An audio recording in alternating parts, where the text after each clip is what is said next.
ইফতি ভাই আমাদের সঙ্গে আছেন। আমি একটা পরিচয় শুধু প্রথমে রিভিল করতে চাই, তিনি একজন পুলিশ অফিসার। বাকিটুকু তিনি আজকে যে জায়গাটায় দাঁড়িয়ে আছেন সেই জায়গাটা থেকেই আমরা ধারাবাহিকভাবে তার কাছ থেকে শুনবো। এবং যারা আমার ফেসবুকে আছেন তারা কিছুটা হলেও জানেন যে আমরা বেশ কিছুদিন যাবৎ তিনি যে আমাদের অনুষ্ঠানে আসবেন সেটার একটা প্রচার প্রমোশন যাই বলি না এখন আমরা চালাচ্ছিলাম।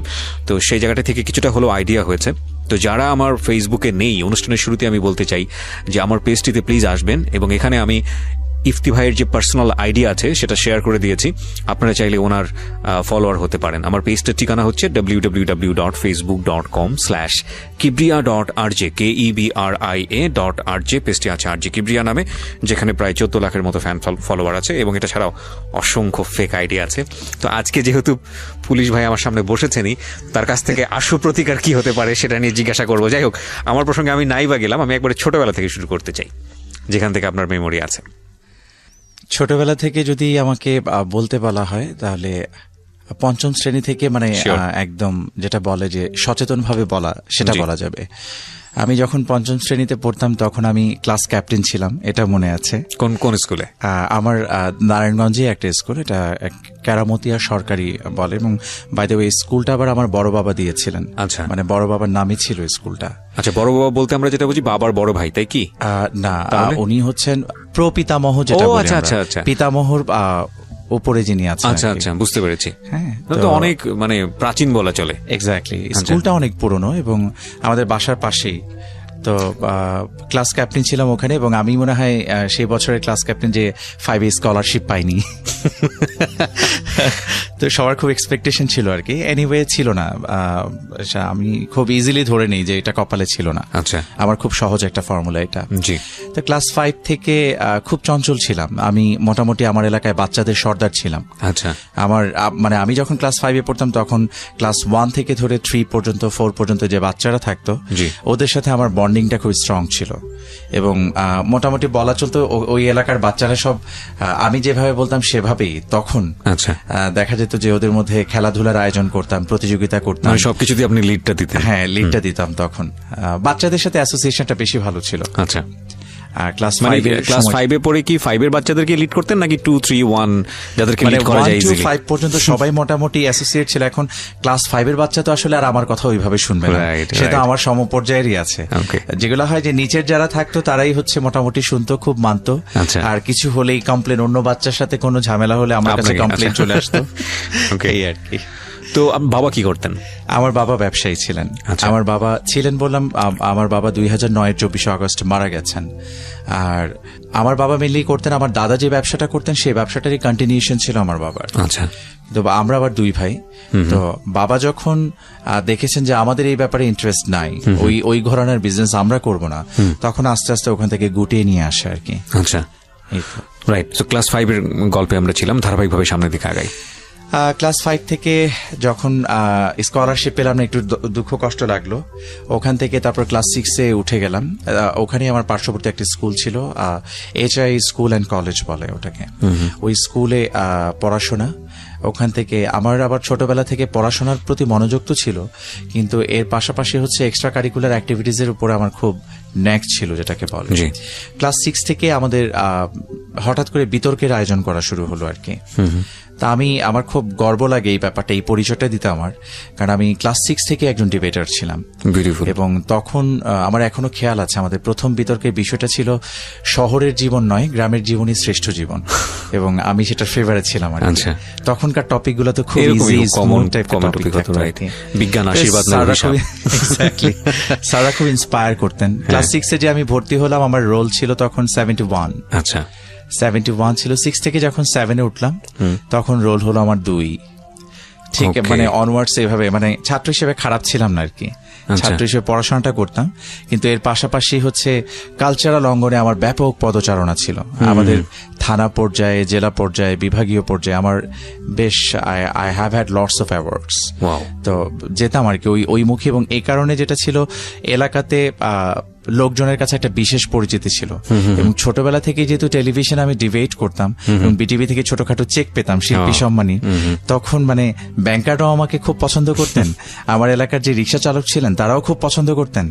মানে বাবার সাথে যখন আমি আঙ্গুল ধরে বের হতাম, বাজারে যেতাম বা কোথাও যেতাম, তখন হচ্ছে মানে আমাকে রিক্সায় নেওয়ার জন্য তাদের মধ্যে একটা প্রতিযোগিতার মতো হতো যে কখনই আসবে। এবং বাবাও খুব প্রাউড ফিল করতেন নিশ্চয়ই। বাবা প্রাউড ফিল করতেন। বাবা আসলে চাইতেন পড়াশোনাতে বেশি অ্যাটেনশন দেই। আমার মা আসলে আমার পালসটা খুব ভালো বুঝতেন। মা পালসটা ভালো বুঝতেন বিধায় মা হচ্ছে আমাকে পড়াশোনা একটা লিমিটেড টাইম পর্যন্ত করিয়ে মাই আমাকে পড়াতেন। আমার টিচার মেইনলি আমার মাই ছিলেন। মা পড়িয়ে এবং মা আমাকে খেলাধুলার যথেষ্ট সুযোগ দিতেন। দেওয়ার পরে ইভেন আমাকে এমন ভাবে পড়াতেন, তখন ডিডি ন্যাশনাল চ্যানেলে হিন্দি মুভি হতো আর কি। তখন আমাকে বলতো এইভাবে যে তুমি যদি এর মধ্যে এই পড়াগুলো কমপ্লিট করতে পারো, রাতের বেলা তোমাকে এই ফিল্মটা দেখতে দেওয়া হবে। আমি খুব ছোটবেলা থেকে আর্ট ফিল্ম দেখতাম, বুঝতাম না কিছু, আবার দেখতাম। এই আর কি। তো একই স্কুলে 6-7 পর্যন্ত পড়লাম। তারপর যখন ক্লাস 8-এ উঠলাম, রোলটা ছিল মানে 2-এই ছিলাম, আর আগাচ্ছিলাম না, কারণ তখন আসলে আমার ওরকম টার্গেটটা ছিল না। আজকে একটা জেলাসির গল্প বলেই ফেলি। আমার কাজিন ছিল, আমার প্যাটার্নাল কাজিন, আমার বাবার সম্পর্কে আমার ফুফাতো ভাই। ও আমার চেয়ে বয়সে 2.5 বছরের বড় ছিল। তো মানে ওরা আমার মধ্যে একটা প্রতিযোগিতা ছিল, মানে খুবই গোপন একটা প্রতিযোগিতা। মানে ও আমাকে পিছনে ফেলতে চাইতো, আমি ওকে পিছনে ফেলতে চাইতাম। এটা নিয়ে আবার আমার মা এবং ওর মায়ের মধ্যে একটা শীতল যুদ্ধ ছিল ভিতরে ভিতরে। হ্যাঁ, কেউ কখনো প্রকাশ করতো না। তো যেহেতু আমার চেয়ে একটু বয়সে বড় ছিল, কখনো যদি আমি ওর সাথে হেরে যেতাম, মানে আমি থার্ড হয়ে ও সেকেন্ড হতো বা আমি সেকেন্ড হয়ে ও থার্ড হতো, আমার বাবা মানে আমার কোনো ইনফিরিয়রিটি দেখে আমার বাবা কোনো কথা বলতেন না। বাবা বলতেন যে ওর চেয়ে ও বয়সে বড়, একটু ম্যাচিওর হবে, স্বাভাবিক, ও পারবে না, একটু আটকে যাবে, এটা স্বাভাবিক। তো মা বলতেন না, এটা হবে কেন, ওকে পারতেই হবে। তো ক্লাস 8-এ যেটা হলো যে ও থার্ড হলো, আমি সেকেন্ড হলাম। আমাদের দুজনের মাথায় এটা কখনোই কাজ করে না যে আমাদের ফার্স্ট হতে হবে। আমাদের মাথায় রেদার এটা কাজ করতো যে ও আমার আগে যাবে না, আমি ওর আগে যাব না। একসঙ্গে থাকি। হ্যাঁ, তারপর ক্লাস 8-এ যখন রেজাল্ট হলো, যখন থার্ড হলো, ওর খুব মন খারাপ হলো। ও মন খারাপ করে ওখান থেকে স্কুল ছেড়ে আরেক স্কুলে চলে গেল। হ্যাঁ, ওই স্কুলটা আবার যে স্কুলটাতে চলে গেল, এটা BM boys union high school, and this is one of the best schools of our district. ও যখন চলে যাওয়ার পরে মানে একটু কেমন যেন হয়ে গেল, মানে ঠিক মজা পাচ্ছিলাম না পড়ালেখার মধ্যে যেটা। তো যখন 8 থেকে আবার, তখন তো আমার কম্পিটিটর আর কি, যে ফার্স্ট বয়, তার সাথে আমার কম্পিটিশন চলছে। তার সাথে আবার কম্পিটিশন করতে যে কোনো একটা সাবজেক্টে, যেটা আমার ফেভারিট সাবজেক্ট ছিল তখন, এগ্রিকালচার সাবজেক্টে আমি মানে ক্লাস 6 থেকে হায়েস্ট পেতে আসছিলাম। 6, 7, 8 মানে এটার হায়েস্ট কেউ আমার কাছ থেকে নিতে পারতো না। বাই দিস টাইম আমাদের এগ্রিকালচারে যিনি আগের টিচার ছিলেন, ওই স্যারের নাম ছিল হুমায়ুন কবির। ওই স্যারের ট্রান্সফার হয়ে যায়। আমার সবার নাম খুব স্পষ্ট খেয়াল আছে, আমার ভালো লাগছে আমার। তো হুমায়ুন কবির স্যার উনি চলে যান। উনি চলে যাওয়ার পর ওখানে রফিক স্যার নামে একজন ভদ্রলোক আসেন। উনি আসার পরে ওই খাতাটায় উনি আমাকে ফার্স্ট বয়, ওর নামটা বলেই ফেলে, আমার খুব ক্লোজ ফ্রেন্ড, স্টিল আমার খুব ভালো বন্ধু, কাজী হারুনুর রশিদ। তো ওর হচ্ছে ওই সাবজেক্টেও আমার চেয়ে বেশি পায়, এবং প্রায় 7 থেকে 8-এর মতো। কৃষি শিক্ষা, হ্যাঁ, কৃষি শিক্ষায় বেশি পায়। বেশি পাওয়ার কারণে যেটা হয় যে 4 না 5 ব্যবধানেও ফার্স্ট হয়। এখন আমি হিসাব করে দেখছিলাম যে 8 যদি কৃষিতে সে আমার চেয়ে বেশি পায়, আচ্ছা 4-5-এর যে ব্যবধানটা, এটা কমে যেত যদি আমি হায়েস্ট পেতাম। তখন আবার আমার মধ্যে একটা চলে আসছে যে না, এটা আমি এই যেটা আমার কাজিন মানেনি যে আমি থার্ড হলাম, এটা হয়নি। তা ঠিক একই রকম একটা কনসিকুয়েন্স আমিও পড়লাম। পড়ার পরে দেন আমি চ্যালেঞ্জ করলাম না, বাট আমি হেড টিচারের কাছে গেলাম, যে বললাম যে স্যার, কিছু পারিবারিক রিজন দেখিয়েছে যে আমার পক্ষে আসলে এখানে থাকা পসিবল হচ্ছে না, আমি ওইদিকে চলে যাব, এই স্কুলটাতে পড়তে হবে আমাকে। আমার হেড টিচার আমাকে জড়িয়ে ধরে কানলেন অনেকক্ষণ। উনি কান্নাকাটি করার পর আমি আবার কিছুটা ইমোশনালি বায়াসড হয়ে যাচ্ছিলাম। তারপরে হঠাৎ করে মনে হলো না, থাক, ইমোশনাল হওয়া যাবে না। স্যারটা খুবই অন্যরকম মানুষ ছিলেন, আব্দুল আলী স্যার, আমাদের খুব প্রিয় মানুষ, শৈল্পিক, মানে খুবই শিল্পমনা একজন মানুষ। পরে আর ওখানে থাকলাম না, ওখান থেকে আবার ওই স্কুলে চলে গেলাম যেখানে আমার কাজিন চলে গেল। আচ্ছা, তো ক্লাস 8-এ এটা হচ্ছে ক্লাস 8 থেকে যখন 9-এ উঠবো তখন ওই পর্যায়ে। তারপর চলে গেলাম। ওখান থেকে চলে যাওয়ার পরে ওই স্কুলে যে বাই দিস টাইম আমার কাজিন নিজেকে খুবই একদম ফ্ললেস একটা পর্যায়ে নিয়ে চলে গেছে, এবং সে খুব দুর্দান্ত রকমের রেজাল্ট করছিল ওখানে।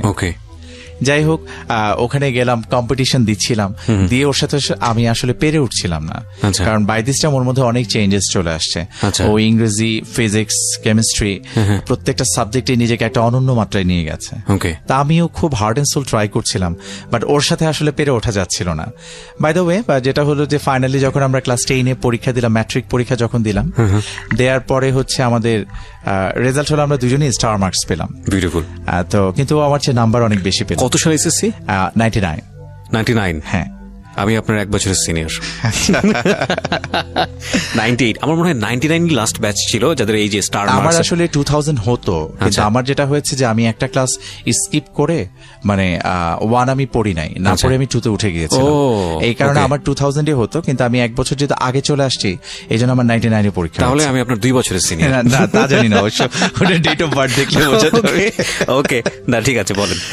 পরে ওখান থেকে দুজনে স্টার পেলাম, এবং কিরকম জেলাসি ছিল, ও খুব, মানে আমার কাজিন, আশেপাশে আমার অন্যান্য যে সারাউন্ডিংস, যে ফ্রেন্ডস গুলা যারা ছিল, ওদেরকে ইন্সপায়ার করতো, ওরা যেন আমাকে পিছনে ফেলতে পারে, আমাকে ইন্সপায়ার করতো না। ওকে।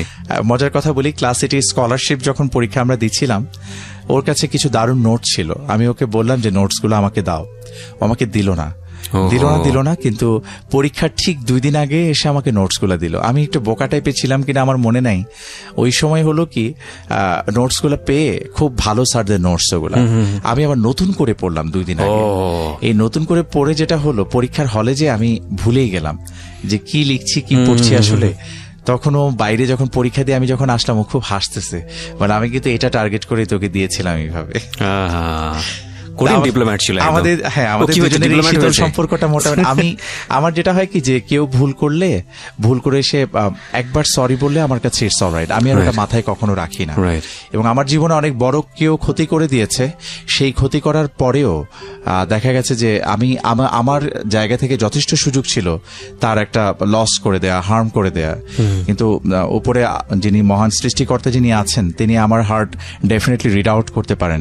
আমি সে সকল সুযোগ কখনোই নেইনি, and by heart and soul I can say it. Right. Very frankly I can speak up about এবং it. এগুলোর আপনি যেটা বলছেন সেটার বিভিন্ন ঘটনা সামনে চলে আসবে যখন আমরা যাব।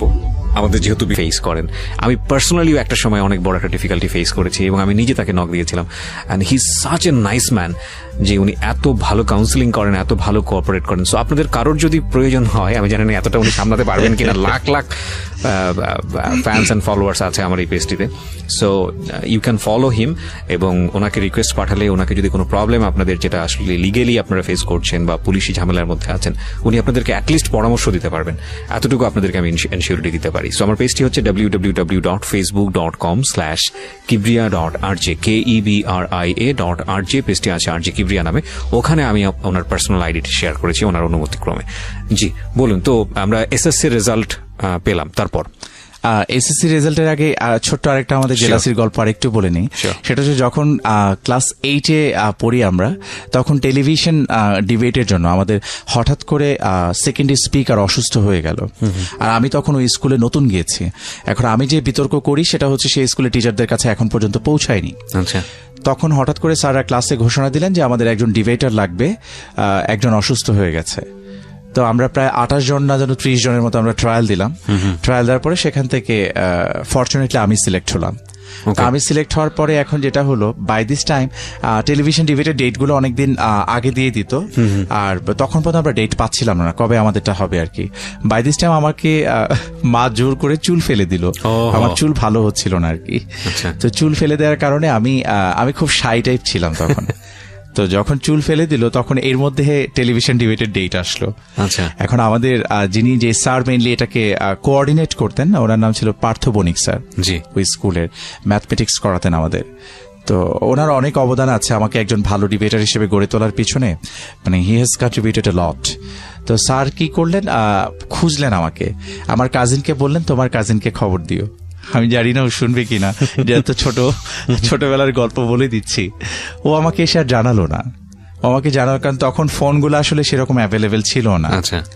আমাকে জানায়নি। So by this time sir আমার অল্টারনেটিভ যিনি ফোর্থ ছিলেন তাকে নিয়ে নিলেন, তাকে নিয়ে তারপর টেলিভিশন ডিবেটটা হয়ে গেল। বাই দিস টাইম আমার চুলও বড় হয়ে গেল। তা আমি স্কুলে যাওয়ার পর স্যার আমাকে ধরলেন যে তোমাকে এতবার ডাকলাম তুমি আসলে না। আমি স্যার আমাকে কেউ কিন্তু বলেনি কিছু, আমি স্কুলে যাইনি চুল বড় করার জন্য। ওকে। তো পরে হচ্ছে আমার কাজিন আমাকে বলল, হ্যাঁ যে আসলাম তো টেলিভিশনে, হাতে তালিও দিয়ে এসছি, আমাকে দেখাইছি টিভিতে, তুমি দেখছো? আপনি হাসতে হাসতে বলতেছেন এটা? হ্যাঁ, ও আমাকে বলছে। বলার পর আমি ওকে জাস্ট একটা কথাই বললাম, তুমি তো ওখানে দর্শক হিসেবে গিয়েছো, আমি ওখানে যাব, ওখানে ডিবেট করব এবং আমি শ্রেষ্ঠ বক্তা হব, তখন তুমি তালি দিও। Beautiful. এবং ঠিক তার পরের বছরই দ্যাট ইনসিডেন্ট হ্যাজ বিন ডান। একটা কথা আছে যে প্রতিভা আটকে রাখা যায় না, এটা যে কোনো ভাবেই হোক বিকশিত হয়ই আর কি। মানে আমি আসলে ঠিক ওইভাবে বলি না, আমার হয় কি যে আমাকে যখনই কেউ কোনো চ্যালেঞ্জ ছুড়ে দিয়েছে এই জীবনে, আমি ফেস করতে ভালোবেসেছি। আমার কাছে মনে হয়েছে I have to face it. মানে আমি পিছনে কোনো প্রতিবন্ধকতা কি হবে কি না হবে, কারণ ওই হারানোর জায়গাটাতে কিছু ছিল না। যেহেতু আমাদের একজন স্যার বলতেন যে you should minimize your expectations, প্রত্যাশাকে যত সংকুচিত করে রাখবা তোমার কষ্ট তত কম হবে। এবং আমি খুব সচেতন ভাবে, এবং আমি জানি না সাবকনশিয়াসলি এটা আমার মধ্যে কাজ করে, আমার প্রত্যাশা আলহামদুলিল্লাহ অনেক মিনিমাইজ থাকে। আমি কখনোই খুব বড় কিছু প্রত্যাশা করি না। আমার মনে হয় না যে I have to achieve lots of things, এরকম কিছু মনে হয় না। জীবন খুব ছোট, আমার কাছে মনে হয় যে একটু করে যাওয়া, কাউকে সচেতনভাবে আঘাত না করা, হয়ে গেলে সরি বলে ফেলা, তারপর হচ্ছে সৃষ্টিকর্তার কাছে মাফ চেয়ে নেয়া, এন্ড দেন হচ্ছে আবার নিজের মতো করে নিজের গতিতে চলা। কারণ প্রত্যেকটা মানুষ ভুল শুদ্ধ নিয়ে বড় হয়। মানে পারিপার্শ্বিক কারণেই অনেক সময় আপনি হয়তো ভুলটা করতে চান না, কিন্তু পারিপার্শ্বিক অবস্থার কারণে একটা ভুল সিচুয়েশন হয়ে গেল। এই যে এটা বলতে বলতে মনে পড়লো, নটরডেমে তখন বিভাগীয় পর্যায়ের কম্পিটিশন হচ্ছিল উপস্থিত বক্তৃতার। আমি আনফরচুনেটলি সেখানে সেকেন্ড হলাম। আমার এক্সপেকটেশন ছিল আমি ফার্স্ট হব, তারপরে হচ্ছে জাতীয় পর্যায়টা হবে। ফার্স্ট হয়ে গেল গ্রামের একটা মেয়ে, আমি তার নামটা এখন আর মনে করতে পারছি না, এবং এটার জন্য আমি খুব অনুতপ্ত। আমার ইল্ডার সিস্টার, ও এখন ইউএসএ তে আছে, তো ও আমাকে নিয়ে গেল এই কম্পিটিশনে। ওর সাথে আমার বয়সের ডিফারেন্স খুব বেশি না, 2 years এর ডিফারেন্স। তো ও গেল আমার সাথে। যাওয়ার পরে আমি জাস্ট কথা প্রসঙ্গে যখন রেজাল্টের কথা আমাকে জিজ্ঞেস করলো, আমি তখন বললাম যে আমি সেকেন্ড হলাম। কোন গ্রাম থেকে একটা মেয়ে আসছে, কি একটা আমি বুঝলাম না, ওর কথা তো আমার এরকম কিছু মনেই হলো না। তারপর একটা টার্ম আমি ইউজ করেছিলাম, আমাকে মাফ করুক, আমি গ্রাম্য যেটা বলে একটা কথা বলে, সেরকম একটা টার্ম ইউজ করার পরে ঠিক আমার ঠিক পেছনে, 2 হাত পেছনে মেয়েটা দাঁড়িয়েছিল। এবং আমি জাস্ট পিছনে তাকিয়ে আমি একবার জাস্ট বললাম যে আই এম এক্সট্রিমলি সরি। এটা বলার পরে দেন আমার কাছে মনে হয়েছে যে এই সরি বলাটা আসলে যথেষ্ট ছিল না, আর একটু ভালো করে সরি বলা দরকার ছিল। এবং এটা আমি পরবর্তীতে যখন আমার মনে হয়েছে, আমি মনে থেকে খুব গিল্টি ফিল করেছি এবং সরি বলেছি। তখন আসলে বয়সও খুব বেশি ছিল না, অপ্রাপ্ত বয়স্ক যেটাকে বলে, শিশু যেটাকে বলে, সেই পর্যায়ে ছিলাম। বাংলাদেশের আইন অনুযায়ী 18 বছর পর্যন্ত একজন, তাকে তো আসলে 18 বছরের নিচে পর্যন্ত সবাইকে শিশু হিসেবে কাউন্ট করা হয়।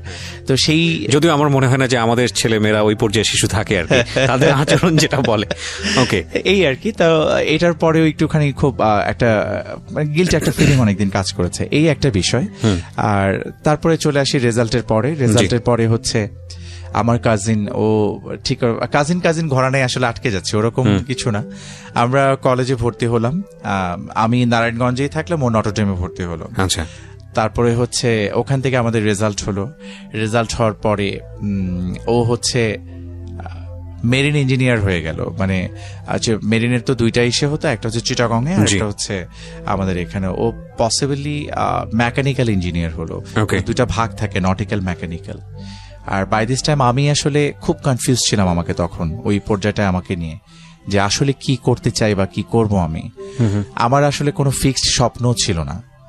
যেমন আমার এক বন্ধু ডাক্তার হতে চাইতো, ওকে দেখে আমার মনে হলো যে আমি তাহলে ডাক্তার হতে পারি। মানে that was not my dream, I was like, আমি আমার ফ্রেন্ডের স্বপ্নকে নিজে ওন করছিলাম, ওটা দেখে দেখে। যেহেতু ওটা দেখে দেখে ওন করছিলাম, মেডিকেলের পরীক্ষাটাও আসলে ঠিক মানে এমন ভাবে দিলাম, মেডিকেলটাই ফার্স্ট প্রায়োরিটি ছিল তখন। আমরা 1, 2, 3 কলেজের 1, 2, 3, আমার যে ফ্রেন্ডটা থার্ড আর কি, ওর মেইনলি মেডিকেলে হলো। আমাদের 1, 2 যে দুজন ছিলাম আমরা, ফার্স্ট বয় সেকেন্ড বয়, আমাদের আর মেডিকেলে হয়নি। এবং হয়নি, রেজাল্ট যখন পাবলিশড হলো তখন দেখলাম যে আমাদের রোলের পাশে কোনো মার্কস টার্কস কিছুই নাই, কিছু বলাও নাই। তো এটা মানে হচ্ছে যে আমরা হয়তো রেজিস্ট্রেশনের সময় কোনো একটা মিস্টেক করেছি। আচ্ছা। তো সেই জায়গাটাতে আমার ফ্রেন্ড আমাকে বলছিল, কাজী বলছিল যে আসো অথরিটির সাথে কথা বলে জিজ্ঞেস করে আসি যে কি হইলো আমাদের রেজাল্টটা। আমরা রাখো তো, এটা আমাদের কপালে নাই, আসো চলে যাই। আমি জাস্ট ওখান থেকে চলে এসে, এবং আমার খুব বাজে একটা বিষয় ছিল, আমি কখনোই একবারের বেশি অ্যাটেম্প নিতাম না। Okay. মানে একবার যদি আমার না হতো, আচ্ছা। সেকেন্ড টাইম আমি আর পিছনে ফিরে তাকাতাম না, তখন সামনে যেটা আসতো ওইটাই। আমি সেটাকে গ্র্যাব করার চেষ্টা করতাম। Okay. এটা পরবর্তীতে একটু চেঞ্জেস আমি এনেছি, কিন্তু খুব বেশি পরিমাণে না। ওকে, সো আপনি ইন্টার পরীক্ষার পরের সময় আছেন এখন? হ্যাঁ, রাইট। ওকে, ইন্টার পরীক্ষার পরে তারপর মেডিকেলে যখন হলো না, ফ্যামিলি থেকে পারমিশন নেওয়া হলো যে আমি প্রাইভেটে ভর্তি হব, নর্থ সাউথে পড়বো। আচ্ছা। বাই দিস টাইম ঢাকা ইউনিভার্সিটিতেও পরীক্ষা দিয়েছিলাম, হয়নি। আচ্ছা। কিন্তু যেটা প্রবলেমটা যেখানে হয় সেটা হচ্ছে মেডিকেলের কোয়েশ্চেন প্যাটার্ন আর ইউনিভার্সিটি, আপনি you know it very Right, well, right. দুটা তো একদম আলাদা আলাদা।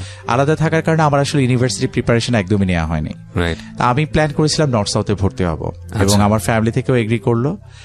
কিন্তু বাই দিস টাইম আমার খুব ক্লোজ ফ্রেন্ডস, মানে আমরা 1 থেকে 5 পর্যন্ত যে 5 জন ছিলাম, আচ্ছা। এটা আবার খুব বাজে একটা বিষয় ছিল আমার, যে আমরা হচ্ছে খুব ভালো ভালো ছাত্রগুলো মিলে মিলে ফ্রেন্ড হতাম। ও ও, সাধারণত হয় না, সাধারণত হয় না। হ্যাঁ, তা আমাদের যেটা হয় যে পিছনের যারা ব্যাক বেঞ্চার যারা ছিল, ওদের সাথে সম্পর্ক ভালো ছিল, আমি সম্পর্কটা ভালো রাখতাম, কিন্তু দে আর নট ফ্রেন্ডস অ্যাকচুয়ালি। আচ্ছা। তারা ফ্রেন্ডস ছিল না। তো ওখান থেকে ওরা 2 জন করলো কি, ওরা জগন্নাথ ইউনিভার্সিটিতে গেল ফর্ম আনার জন্য। ওখান থেকে ফর্ম এনে ওরা একটা এক্সট্রা ফর্ম নিয়ে এসছে, এবং আমাকে খুব সকাল থেকে ধরে বোঝাচ্ছে যে, তা আমি আসলে ঢাকা ইউনিভার্সিটি ক্যাম্পাসটা দেখে আমার এত ভালো লেগেছিল, স্পেশালি তখন কার্জন হলটা, আচ্ছা। এবং আমি মনে মনে বলছিলাম যে এখানে পড়তে পারলে ভালো হতো। আচ্ছা। তো ওখানে পরীক্ষা দেওয়ার পরে সবগুলো সাবজেক্ট পেলাম, পাওয়ার পরে আমার বড় ভাইয়ের, আমি আসলে এক এক সময় এক একজনের স্বপ্ন লালন করেছি। আমার বড় ভাইয়ের খুব পরিসংখ্যানে পড়ার ইচ্ছা ছিল, তো সে পরিসংখ্যানে পড়তে পারে নাই। As I was the youngest one, I am the youngest one of my family. তা আমার উপরে ওরা হয়তো চাপিয়ে দিতে, আমি ঠিক জানি না এটাকে চাপানো বলে নাকি অতিরিক্ত ভালোবাসা বলে, যেটা কারণ সবাই খুব টেক কেয়ার করতো, খুব আদর করতো, এবং ফ্যামিলিতে সবারই খুব আদরের ছিলাম। তো যেটা হলো, আমাকে বললো তুমি স্ট্যাটিস্টিক্সে পড়ো। আমি সাবজেক্টের নামটা শুনে আমার মনটা খারাপ হয়ে গেছে। আমার ইচ্ছা ছিল আমি ইংলিশে পড়বো, ইংলিশ লিটারেচার নিয়ে পড়াশোনা করবো, আদারওয়াইজ যদি সায়েন্সের সাবজেক্ট নিয়ে পড়তে তাহলে কেমিস্ট্রি নিয়ে পড়বো। আচ্ছা। কারণ কেমিস্ট্রিতে স্কোর রেজাল্ট ভালো ছিল, ম্যাথমেটিক্স চাপিয়ে দিলে আই ডিডন্ট মাইন্ড, কিন্তু আমাকে স্ট্যাটিস্টিক্স এর কথা বললো। পরে স্ট্যাটিস্টিক্স ভাইয়া বলছে ওকে ঠিক আছে, কারণ বাবার পরে আমি বেশি ভয় পেতাম ভাইয়াকে, বড় ভাই। হ্যাঁ। আচ্ছা। তো ও যখন বললো, বলার পরে আমি রাজি হয়ে গেলাম। তারপর আমি স্ট্যাটিস্টিক্সে পড়াশোনা করলাম। স্ট্যাটিস্টিক্সে থার্ড ইয়ারে আসার পরে আমার মনে হলো আমার জীবনের সবচেয়ে বড় ভুল সিদ্ধান্তটা আমি নিয়েছি পরিসংখ্যানে পড়তে এটা এসে। তো আপনার থার্ড ইয়ারে, আমি honours masters even MPhil complete করার পরে আমি রিয়েলাইজ করেছি যে আমার জীবনের ভুল সিদ্ধান্ত ছিল এরকম একটা সাবজেক্ট নিয়ে পড়াশোনা করার, কজ আমার ক্যারিয়ার আলাদা, আমার স্টাডি কোনো কাজে লাগলো না। আমি রিয়েলাইজ করলাম আমার জীবনের স্বপ্ন ছিল ডাক্তার হওয়ার, হ্যাঁ, এবং সেটা সবকিছু কমপ্লিট হয়ে যাওয়ার পরে আর কি। কারণ জীবনটা তো আসলে এই মুহূর্তে যদি বলি যে ডাক্তারি বিদ্যা নিয়ে পড়াশোনা করবো, দ্যাট ইজ রিয়েলি ইম্পসিবল। হ্যাঁ, সো এটা আসলে আমাদের অনেক আগে থেকে রিয়েলাইজ করা উচিত। Right right. সো আপনি থার্ড ইয়ারে, আচ্ছা থার্ড ইয়ার আমরা সব লেখাপড়ার গল্প শুনছি, ইন দ্য মিন টাইম লাইফে ঘটনা দুর্ঘটনা কিছু ঘটে না? হ্যাঁ হ্যাঁ, ঘটনা দুর্ঘটনা, তখন পর্যন্ত দুর্ঘটনা আসলে ঘটে নাই, ঘটনা আছে অনেক ঘটনা। বল, বাই দিস টাইম আমি আমার ইউনিভার্সিটির বর্ষসেরা বিতার্কিক হয়ে গেলাম। 2002 সালের কথা এটা, এবং খুব নাম হয়ে গেল জগন্নাথে, মোটামুটি এক নামে আমাকে সবাই চিনতো তখন। এবং এরপরে যেটা হলো, টেলিভিশন ডিবেট গুলাতে যাচ্ছিলাম, বেস্ট স্পিকার হচ্ছিলাম। বাই দিস টাইম আমার কাছে মনে হলো যে আমার যেহেতু বিটিভি তো আসলে প্রমিত উচ্চারণটাকে অনেক বেশি এপ্রিসিয়েট প্রাধান্য দেয়, হ্যাঁ। এবং আমরা যখন বিটিভিতে ডিবেট করতাম তখন উচ্চারণ ও বাচনভঙ্গির জন্য 5-5 করে আলাদা করে নাম্বার ছিল। আচ্ছা। তখন আমার মনে হলো যে আমার উচ্চারণটাকে একটু ফ্ললেস করা উচিত। ওই জায়গা থেকে আমি একটা আবৃত্তি সংগঠনে জড়িয়ে গেলাম। এটা হচ্ছে টিএসসিতে ছিল স্বরকল্পনা আবৃত্তি চক্র, এবং তাদের সাথে মোটামুটি অলমোস্ট আমি 10-12 বছরের মতো কাজ করেছি। মানে এক নাগারে কাজ করেছিলাম 4-5 বছর। তারপরে হচ্ছে ওটা করতে গিয়ে যেটা হলো যে আবৃত্তির প্রতি একটা ন্যাক চলে আসলো। ডিবেটের পরে আমার দ্বিতীয় ভালোবাসা আবৃত্তি হয়ে গেল। আবৃত্তি করতে করতে একটা সময় পরে আমার কাছে মনে হলো আমি আমার জীবনের স্বপ্নটা হয়তো পেয়ে গেলাম। সেটা কি, আমার মনে হলো যে আমি মিডিয়াতে কাজ করব, কিন্তু আমি প্রিন্ট মিডিয়াতে কাজ করব না, ইলেকট্রনিক মিডিয়াতে কাজ করব। আমাকে by this time I was having lots of offers in different newspapers. কেন দিত আমি নিজেও জানি না। আমাকে বলতো যে আপনি আসেন, কন্ট্রিবিউটর হিসেবে কাজ করেন, বা আমাদের সাথে যুক্ত হন, সাংবাদিকতা করেন, আপনি ভালো করবেন। তা আমি বললাম যে প্রিন্ট মিডিয়াতে আমি কাজ করব না, কারণ আমার কাছে তখন ওই সময়টাতে আমার কাছে মনে হতো যে আমি একটা কাজ যদি করি, সেটা যদি মানুষ দেখতেই না পেল তাহলে সেটা কিসের কাজ। আর প্রিন্ট মিডিয়াতে লেখালেখি করে কাজটা বোঝানো বা দর্শকের কাছে পৌঁছানো আমার কাছে সেই সময়টাতে খুব টাফ মনে হয়, এখনো কঠিন। তখন আমার মেইনলি ড্রিমটা ছিল আমি নিউজ প্রেজেন্টার হব। ওকে। হ্যাঁ, নিউজ প্রেজেন্টার হব। তো আমি অডিশন দিয়ে বেড়াচ্ছিলাম রীতিমতো। 21 টিভি যখন রিওপেন হলো তখন গেলাম, একদম লাস্ট পর্যন্ত যে বাদ পড়ে গিয়েছিলাম। রক্তিম ত্রিপুরা ওর সামওয়ান এরকম একজন পড়েন, তিনি আমার সাথেই ছিলেন তখন। আচ্ছা, আমরা আচ্ছা। খুব শর্ট সিলেক্টেড কয়েকজন ছিলাম, 12 থেকে 14 জন। ওখান থেকে কয়জনকে যেন ফাইনালি নেওয়া হয়েছিল 6 জন। আমি একমাত্র ফ্রেশার ছিলাম ওখানে, আর বাকি সবারই মোটামুটি Experience বাংলাদেশ ছিল। বেতার বিভিন্ন জায়গায় কাজ করার এক্সপিরিয়েন্স ছিল। আচ্ছা। এনিওয়ে, তো ওখানে হলো না। একটা সময় পরে মানে সময় যাচ্ছে যাচ্ছে আমি দেখলাম যে নিউজ প্রেজেন্টেশনের জন্য আমি ডাক পেতাম না, শুধু উপস্থাপনার জন্য ডাক পেতাম।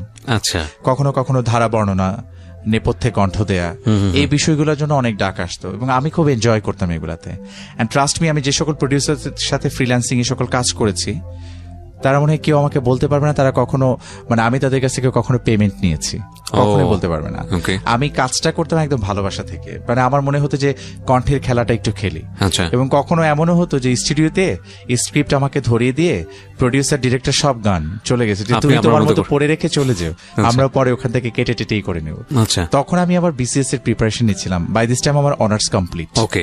ওকে।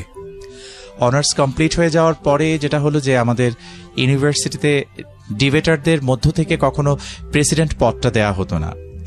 মানে আমাদের টিচারদের মধ্য থেকে কেউ একজন প্রেসিডেন্ট পদে থাকতেন, আর স্টুডেন্টদের মধ্য থেকে একজনকে জেনারেল সেক্রেটারি বানানো হতো। এটা কি মানে ডিবেট সংগঠনের? ডিবেট সংগঠন, Okay. জগন্নাথ বিশ্ববিদ্যালয় ডিবেটিং সোসাইটি যেটা। আচ্ছা। তা যখন এটা ইউনিভার্সিটি হিসেবে অ্যানাউন্সড হয়ে গেল কমপ্লিটলি, তখন নির্বাচনটা হবে এবং ছাত্রদের মধ্য থেকে প্রেসিডেন্টশিপ দেওয়া হবে। ওকে। এবং আমার খুব ভালো লাগার একটা বিষয়, আমি কতটুকু করতে পেরেছি পারিনি সেটা ভিন্ন বিষয়, কিন্তু আমি জগন্নাথ বিশ্ববিদ্যালয় ডিবেটিং সোসাইটির প্রথম প্রেসিডেন্ট ছিলাম। ওয়াও। মানে বিশ্ববিদ্যালয় হওয়ার পরে যেটা ছিল আর কি, ওখানে ইলেক্টেড প্রেসিডেন্ট, আমাদের যে এক্সিকিউটিভ মেম্বার্স বিশাল ব্যাপার। থাকি সবাই মিলে। তো সেই সময়টা আমার আসলে মানে সাংগঠনিক একটা পথ পাওয়ার চেয়ে আমার কাছে খুব গুরুত্বপূর্ণ ছিল যে আমার প্রথম পরিচয় আমি একজন বিতর্কী। true. তা আমার কাছে তখন মনে হতো যে আমার বিতর্কের জায়গাটার প্রতি আমি ফোকাস করব। আচ্ছা। এবং আমি কিন্তু আসলে নির্বাচনে দাঁড়াতেও চাইনি, আমাকে জোর করে দাঁড় করানো হয়েছিল। যাই হোক, এনিওয়ে পরবর্তীতে তারপর একটা বছর কাজ করে ওখান থেকে দেন চলে আসা মোটামুটি। এবং হয় কি, যারা সংগঠনে কাজ করে তাদের কিন্তু সংগঠনের প্রতি একটা ভালো লাগা ভালোবাসা থেকে তৈরি হয়। ছেড়ে আসতে খুব কষ্ট হয়। তা আমি বাই দিস টাইম আমি আমার ড্রিম যেহেতু খুব ফ্লাকচুয়েট করছিল যে আসলে কি হব আমি, যখন অনার্স কমপ্লিট করে আমি মাস্টার্সে অ্যাডমিশন নিলাম তখন আমার মনে হলো যে আমি একজন জার্নালিস্ট হব, কিন্তু আমি রিজিয়নাল রিপ্রেজেন্টেটিভ হিসেবে বিভিন্ন ইন্টারন্যাশনাল কোনো কিছুতে কাজ করব, Okay. Like CNN, BBC, Okay. এগুলোতে। এবং এগুলোর জন্য আমি নিজেকে I was just making myself, I was trying my level best to make myself perfect. এই জন্য আমি যেটা করলাম যে স্ট্যাটিস্টিক্সে অনার্স মাস্টার্সের পরে মানে মাস্টার্সে পড়ার সাথে সাথেই প্রেস ইনস্টিটিউট অফ বাংলাদেশ আছে, ওখানে জার্নালিজমে একটা পোস্ট গ্রাজুয়েশন ডিপ্লোমা করায় 1 ইয়ারের। ওকে। আমি সেখানে অ্যাডমিশন নিয়ে নিলাম এবং সেটা আমি কমপ্লিটও করলাম ঠিক মতো এবং রেজাল্টও ভালো ছিল। এটা হচ্ছে জার্নালিস্ট হতে চাওয়ার স্বপ্নের জন্য ওটা করতে চাওয়া। এবং করার পরে যেটা হলো, বাই দিস টাইম আমার ফ্যামিলির মানে আমার মা তখন অস্ট্রেলিয়াতে ছিলেন, আমার বড় আপু অস্ট্রেলিয়াতে থাকেন। তো ওরা দেখছে যে মিডিয়ার খুব বিচ্ছিন্ন বিচ্ছিন্ন কাজ করছি একটা প্রাইভেট ফার্মে, মানে আমার এক আন্টির একটা প্রাইভেট ফার্ম ছিল, ওখানেও আমি জব করছিলাম, মানে কোনোটাই আসলে যাচ্ছিল না। ওরা চাচ্ছিল আমাকে অস্ট্রেলিয়াতে নিতে, কিন্তু যেহেতু আমার 18 ইয়ার্সের চেয়ে বেশি বয়স হয়ে গেছে জি। তখন আমাকে ওই ডিপেন্ডেন্ট হিসেবে আর নেওয়া যাচ্ছিল না। আচ্ছা আচ্ছা। তখন আমাকে বলা হলো যে তুমি একটা জব এক্সপিরিয়েন্স নাও। Okay. আমি জব এক্সপিরিয়েন্স আমি পড়েছি স্ট্যাটিস্টিক্সে, কিন্তু জব এক্সপিরিয়েন্স আমি নিয়েছি মার্কেটিং এর। তো এটা আবার কোনোভাবে ম্যাচ করছিল না।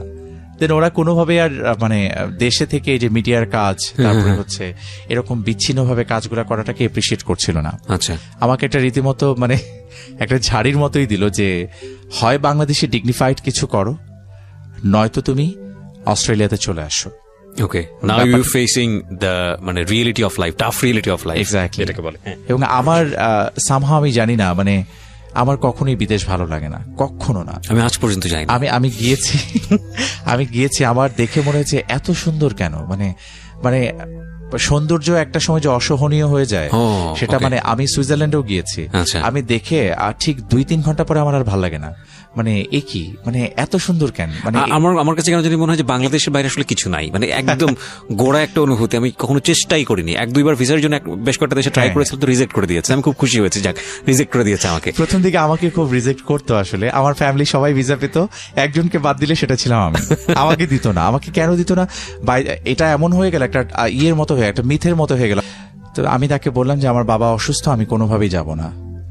তো এটা বলার পরে আমি ঠিক সামহাও জানি না, ওনার সাথে যখন আমার সরাসরি দেখা হলো, উনি আমাকে জড়ায় ধরলেন, যে বললো যে এত ছোট একটা ছেলে তুমি এখনই বাবাকে এইভাবে ফিল করছো, আমার খুব লাগলো, অদ্ভুত লাগলো যে তুমি যেতে চাচ্ছ না। তারপর যে লাস্ট মোমেন্টে যেটা টিকিট ক্যান্সেল করে তো অনেক ড্যামারেজ দিতে হয়, জি। আমার একটু লস টসও হলো। এনিওয়ে পরে আর যেতে পারলাম না, যাওয়া হলো না। তারপরের কনফারেন্সটা ছিল হচ্ছে নিউ ইয়র্কে, আচ্ছা। এবং সেটা আসার পর আমি খুব এক্সাইটেড, যাক আমেরিকা দিয়ে আমার শুরু হবে। তো পরে যেটা হলো, তখন আমার 3rd ইয়ার ফাইনাল পরীক্ষার রুটিন দিল, পরীক্ষার রুটিন, এক্সামের রুটিন দিল, এবং সেই রুটিন অনুযায়ী দেখা যাচ্ছে যে 20 দিনের যে কনফারেন্স আমি অ্যাটেন্ড করব, আমি যদি থাকি পরীক্ষা 3টা পরীক্ষা বাদ পড়ে যাবে। তো সামহাও সেটাও করা গেল না। দেন আমি অস্ট্রেলিয়াতে যাওয়ার জন্য, মানে সেই সময় আমার আপু বলছিল যে তোমার অস্ট্রেলিয়াতে পড়াশোনা তো খুব তাড়াতাড়ি শেষ হয়ে যায়, তোমাদের এখানে তো অনেক সেশন জ্যাম থাকে, তো তুমি এখনো চাইলে অস্ট্রেলিয়ার জন্যই ট্রাই করে ফেলো, 2 বছর কিছু হবে না, এটা অস্ট্রেলিয়াতে কাভার হয়ে যাবে। আমারও কি, মানে এই যে খুব ইনডিসিশনে ভোগার একটা ফলাফল এটা। ও যখন বললো আমি রাজি হয়ে গেলাম, স্ট্যাটিস্টিক্স আমার ভালো লাগছিল না। তখন আমি করলাম কি, অ্যাম্বাসি ফেস করলাম, অস্ট্রেলিয়ার অ্যাম্বাসিতে দাঁড়ালাম, এবং সেই সময় ওই অস্ট্রেলিয়ান অ্যাম্বাসিতে এক ভদ্রলোক এসছে, তিনি নাকি অস্ট্রেলিয়ার গোয়েন্দা কোন একটা বিভাগে চাকরি করতেন, এবং সবাই বলা বলি করছিল আর কি বাইরে থেকে যে এই লোকের কাছে যে যাচ্ছে সেই রিজেক্ট হচ্ছে, কাউরে ভিসা দিচ্ছে না। এবং তখন আমি একদম 100% শিওর ছিলাম যে আমার রিজেক্ট হবে, ইন্টারভিউটা ওর কাছেই পড়বে। আচ্ছা, এবং আনফরচুনেটলি আমার ইন্টারভিউটা তার কাছেই পড়েছে, এবং সে যে আমাকে ডাকলো, অস্ট্রেলিয়ানরা যখন কথা বলে ওদের ঠিক 70-80% ভেতরে থাকে অ্যাকসেন্ট, ঠিক আমাদের মতো তো না, ইভেন ব্রিটিশদের মতো বলে না তারা।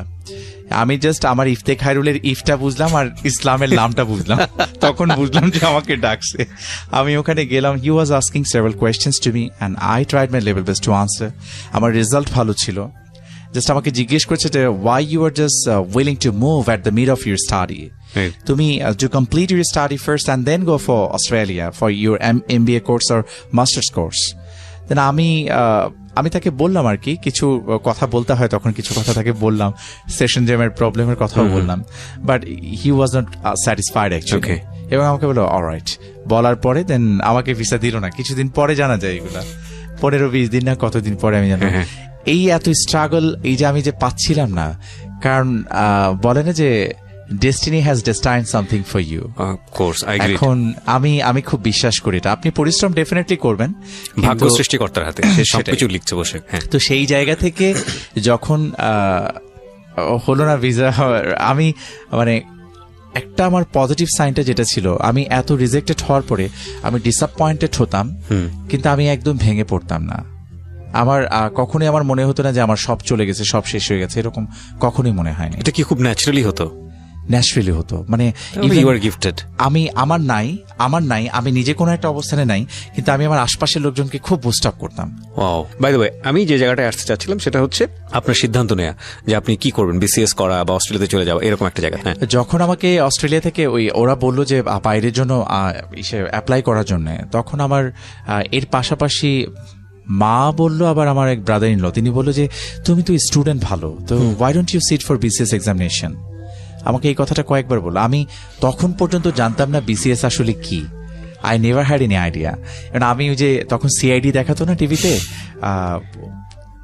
লম্বা করে লোকটার কি যেন একটা নাম, আমার নাম আমাকে জিজ্ঞেস করলো, আমি মাঝে মাঝে ভুলে যাই, আপনি নাম জিজ্ঞেস করলেন। লম্বা করে যারা দেখে CID তারা হয়তো বলতে পারবে, আমার কাছে খুব বোরিং লাগে কেন জানি, SCP সামথিং এরকম কিছু একটা বলে।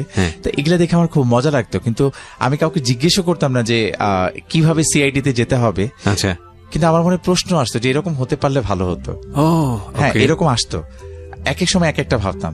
কখনো ওই যে বাংলা ফিল্ম দেখে যখন দেখতাম যে অর্ডার বলে জাজ কথা বলছেন, আমার জাজ হওয়ার খুব ইচ্ছা ছিল। আচ্ছা, একটা সময় পরে মনে হলো যে আমি তো খুব ভালো ডিবেট করতাম, আমি মনে হয় উকিল হলে খুব ভালো করতাম। হ্যাঁ, এটা আমারও ছিল পারসেপশন। তো এবং আমি যেটা যে ওকালতির যে চিত্রটা আসলে ফিল্মে আমরা যেটা দেখি, এটা বাস্তবে না। আমার বোন তো সুপ্রিম কোর্টের আইনজীবী, তো ও আমাকে যখন বললো যে আসলে চিত্রটা এটা না, তুমি যতটা এক্সাইটেড হচ্ছ, আমার যে কি ভীষণ পরিমাণ মন খারাপ হলো। আমি নিজের চোখে দেখার পর খুবই ডিমোটিভেটেড হয়েছি, যে আমি ভাবছিলাম দুপক্ষ যুদ্ধ হবে, একটা পুরো ড্রামা হবে ওখানে, তারপরে উইন করবে যার যতটা বেশি লজিক থাকবে তাকে সাপোর্ট করবে। Ultimately scenario is different. কিছুই না। হ্যাঁ, তো আমার ভীষণ মন খারাপ হলো এটা নিয়ে।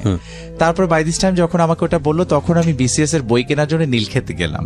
আচ্ছা, নীলক্ষেতে যে আমার এখনো খেয়াল আছে, অ্যাসিউরেন্স সিরিজের কিছু বই একসাথে কিনে ফেললাম, কারেন্ট ওয়ার্ল্ড, কারেন্ট অ্যাফেয়ার্স অনেকগুলা কিনলাম। কেনার পরে বিসিএস এর পড়াটা একটু ঝামেলাপূর্ণ।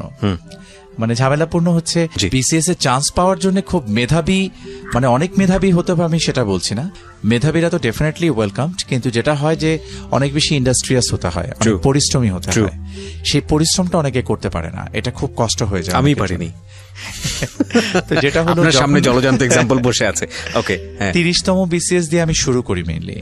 আমি যখন জানা শুরু করলাম যে 30তম বিসিএস যখন দিতে গেলাম, তখন হচ্ছে প্রিলি দিলাম, প্রিলি দিয়ে প্রিলি হয়ে গেল।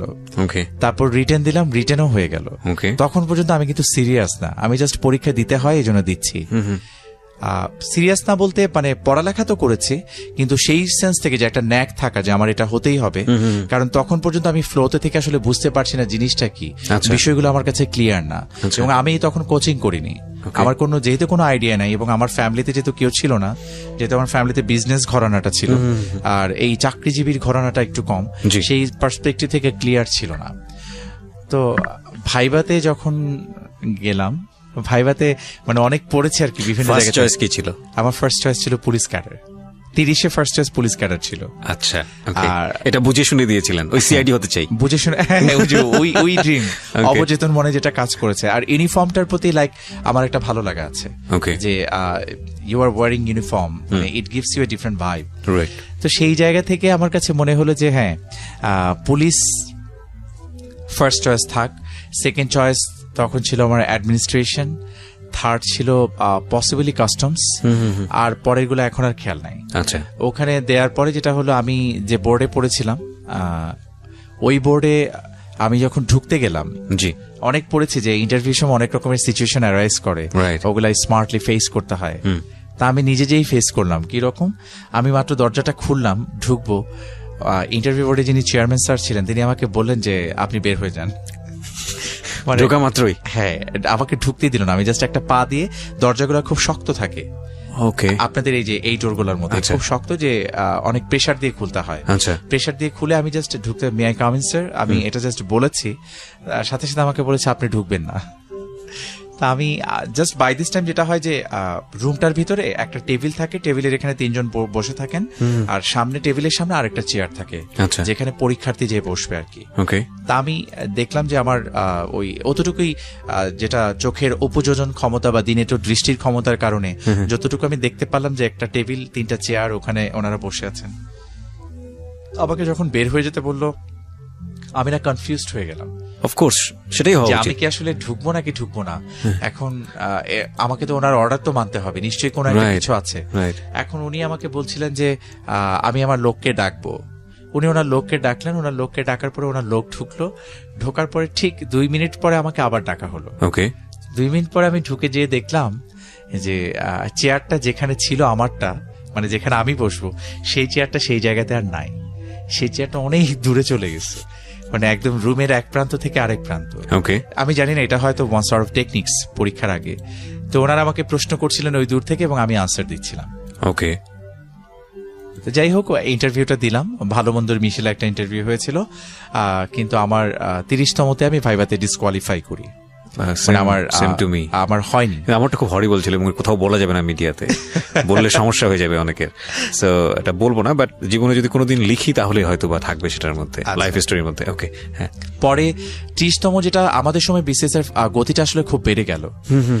30তম দিতে দিতে আমার যেটা হয়ে গেল, আমার মানে আমি খুব ডিটারমাইন্ড হয়ে গেলাম যে আমাকে মানে ফার্স্ট ক্লাস গেজেটেড অফিসার হতেই হবে। ওকে। এবং আমার তখন এমন হলো যে আমার এটা ছাড়া আর কিছু দিয়ে আমাকে কেউ পোষাতে পারবে না, মানে আমার একটা স্বপ্ন হয়ে গেল এটা তখন। ওকে। এবং মনে হলো যে আলটিমেটলি আমি হয়তো আমার ড্রিমটাকে খুঁজে পেলাম। এবং মানে I can't explain you, like by this time যেটা হলো যে 30তম বিসিএস এর ভাইবাটা যখন দিচ্ছিলাম, আমাদের 31তমের আবার প্রিলি রিটার্ন হয়ে গেল। আচ্ছা। যেহেতু গতিটা ফাস্ট ছিল আর যেহেতু আমরা খুব প্রিপেয়ার থাকতাম, তখন ওই পরীক্ষাটা আবার আমার দুর্দান্ত রকমের ভালো হয়েছে। আচ্ছা। প্রিলি রিটার্ন দুটাই ভালো হয়েছিল। হওয়ার পরে দেন আমার এবার ফার্স্ট চয়েস থাকলো foreign cadre, difficult. Second choice আসলো অ্যাডমিনিস্ট্রেশন, থার্ড চয়েস আসলো পুলিশ। পুলিশ। ওকে। আমি তো ধরে নিয়েছিলাম যে 30তম আমার পুলিশ হয়েই যাবে। আচ্ছা। তো 31তমতে যখন আমি ভাইবা ফেস করতে যাই, ex IG prison Liaquat Ali Khan স্যারের বোর্ডে ছিলাম আমি। ওকে। তো উনি আমাকে জিজ্ঞেস করলেন যে ঢোকার পরপরই, মানে এটা করেন আর কি, ওনাদের একটা চেষ্টা থাকে যে একজন কি বলে পরীক্ষার্থীকে একটু নার্ভাস করে দেই, যে কি হয়, সে কিভাবে ফেস করে। আমাকে প্রথমেই বললো যে 30তম রেজাল্ট কি, 30তম বিসিএস।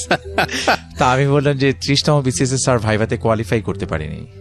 বলে আপনি 30তমতে ভাইভাতে কোয়ালিফাই করতে পারেননি, মানে কিছু প্রথম কয়েকটা ফ্যামিলিয়ার কোয়েশ্চেন্স করে একটু ইজি করে দিয়ে দেন এই প্রশ্নটাতে চলে আসলো হঠাৎ করে, আপনি কোয়ালিফাই করতে পারেন নাই, আবার 31তমতে সে ফরেন ক্যাডারকে ফার্স্ট চয়েস দিয়েছেন, আপনার তো রীতিমতো দুঃসাহস এটা। সেটা আমি ভাবছিলাম মনে মনে, দুঃসাহস এটা। তখন আমি বললাম যে আসলে স্যার ব্যাপারটা হয়েছে কি, আমি যখন 30তম পরীক্ষা দিই তখন আমার ফার্স্ট চয়েস পুলিশ ছিল এবং আমি ধরেই নিয়েছি যে আমি পুলিশ ক্যাডারটা পাবো।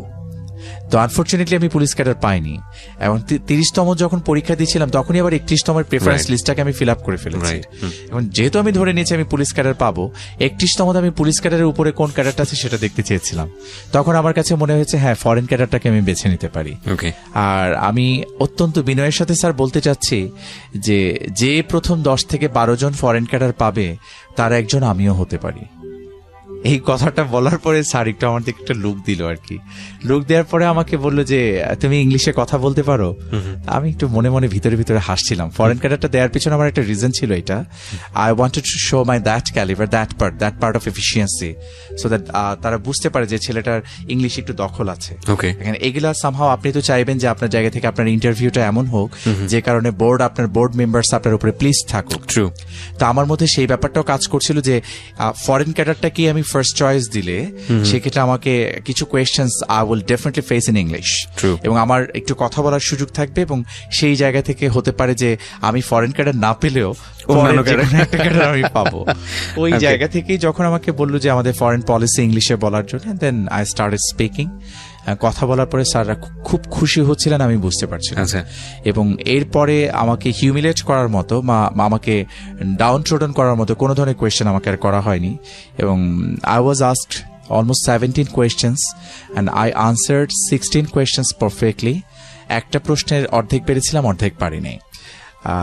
তখন আমার এখনো খুব কানে বাজে কথাটা, স্যার তখন বলছিলেন, লিয়াকত আলী খান স্যার উনি বোর্ডের চেয়ারম্যান, উনি তখন ওনার পাশে যিনি ছিলেন বোর্ড মেম্বার্স তাকে বলছিলেন যে স্যার ছেলেটাকে ছেড়ে দেই।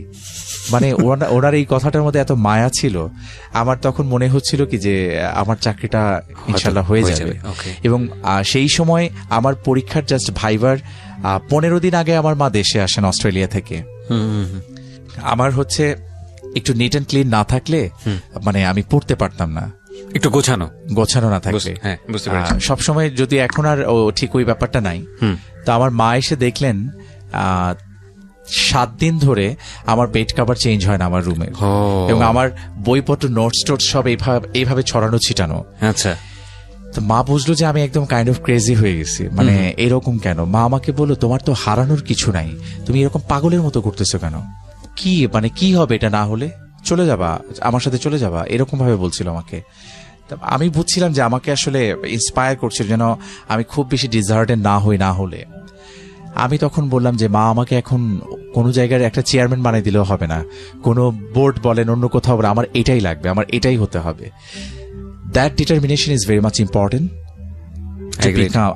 To touch your dream. Like আপনি যদি ফিল করেন ভেতর থেকে যে আপনার এটা লাগবে এবং ওই যে শাহরুখ খানের কি একটা ফিল্ম ছিল না ওম শান্তি ওমের মধ্যে, সে বলেছিল যে যখন আপনি কোনো জিনিস খুব মন থেকে প্রত্যাশা করেন তখন পুরো পৃথিবী এক হয়ে যায় আপনাকে আপনার সেই স্বপ্ন কিছু মানে ছুতে পারার অনুপ্রেরণা দেবার জন্য আর কি। তো সেই রকম একটা বিষয় লাইক আপনি ভিতর থেকে যদি ফিল করেন। এবং থার্ড, আমি খুব খেটেছিলাম আজকের এই এপিসোডটি স্পেশালি যারা বিসিএস এর প্রিপারেশন নিচ্ছেন তাদের জন্য ডেডিকেট করা হলো। আর যে বিষয়টা ইসে আমার যেটা মনে হয়েছে যে আমি খুব পরিশ্রম করেছি, এটা কোনো ব্যত্যয় নেই। অনেকে হয়তো অনেক মেধাবী হতে পারেন, তাদের পরিশ্রম হয়তো অনেক কম করতে হয়েছে, কিন্তু আমি অনেক খেটেছি। আমি খাটা পরবর্তী ফলাফলটাই ছিল যে আমার পুলিশ ক্যাডারে মানে জয়েন করতে পারে। এবং আমি 31তম বিসিএস ব্যাচ পরেরটাতেই।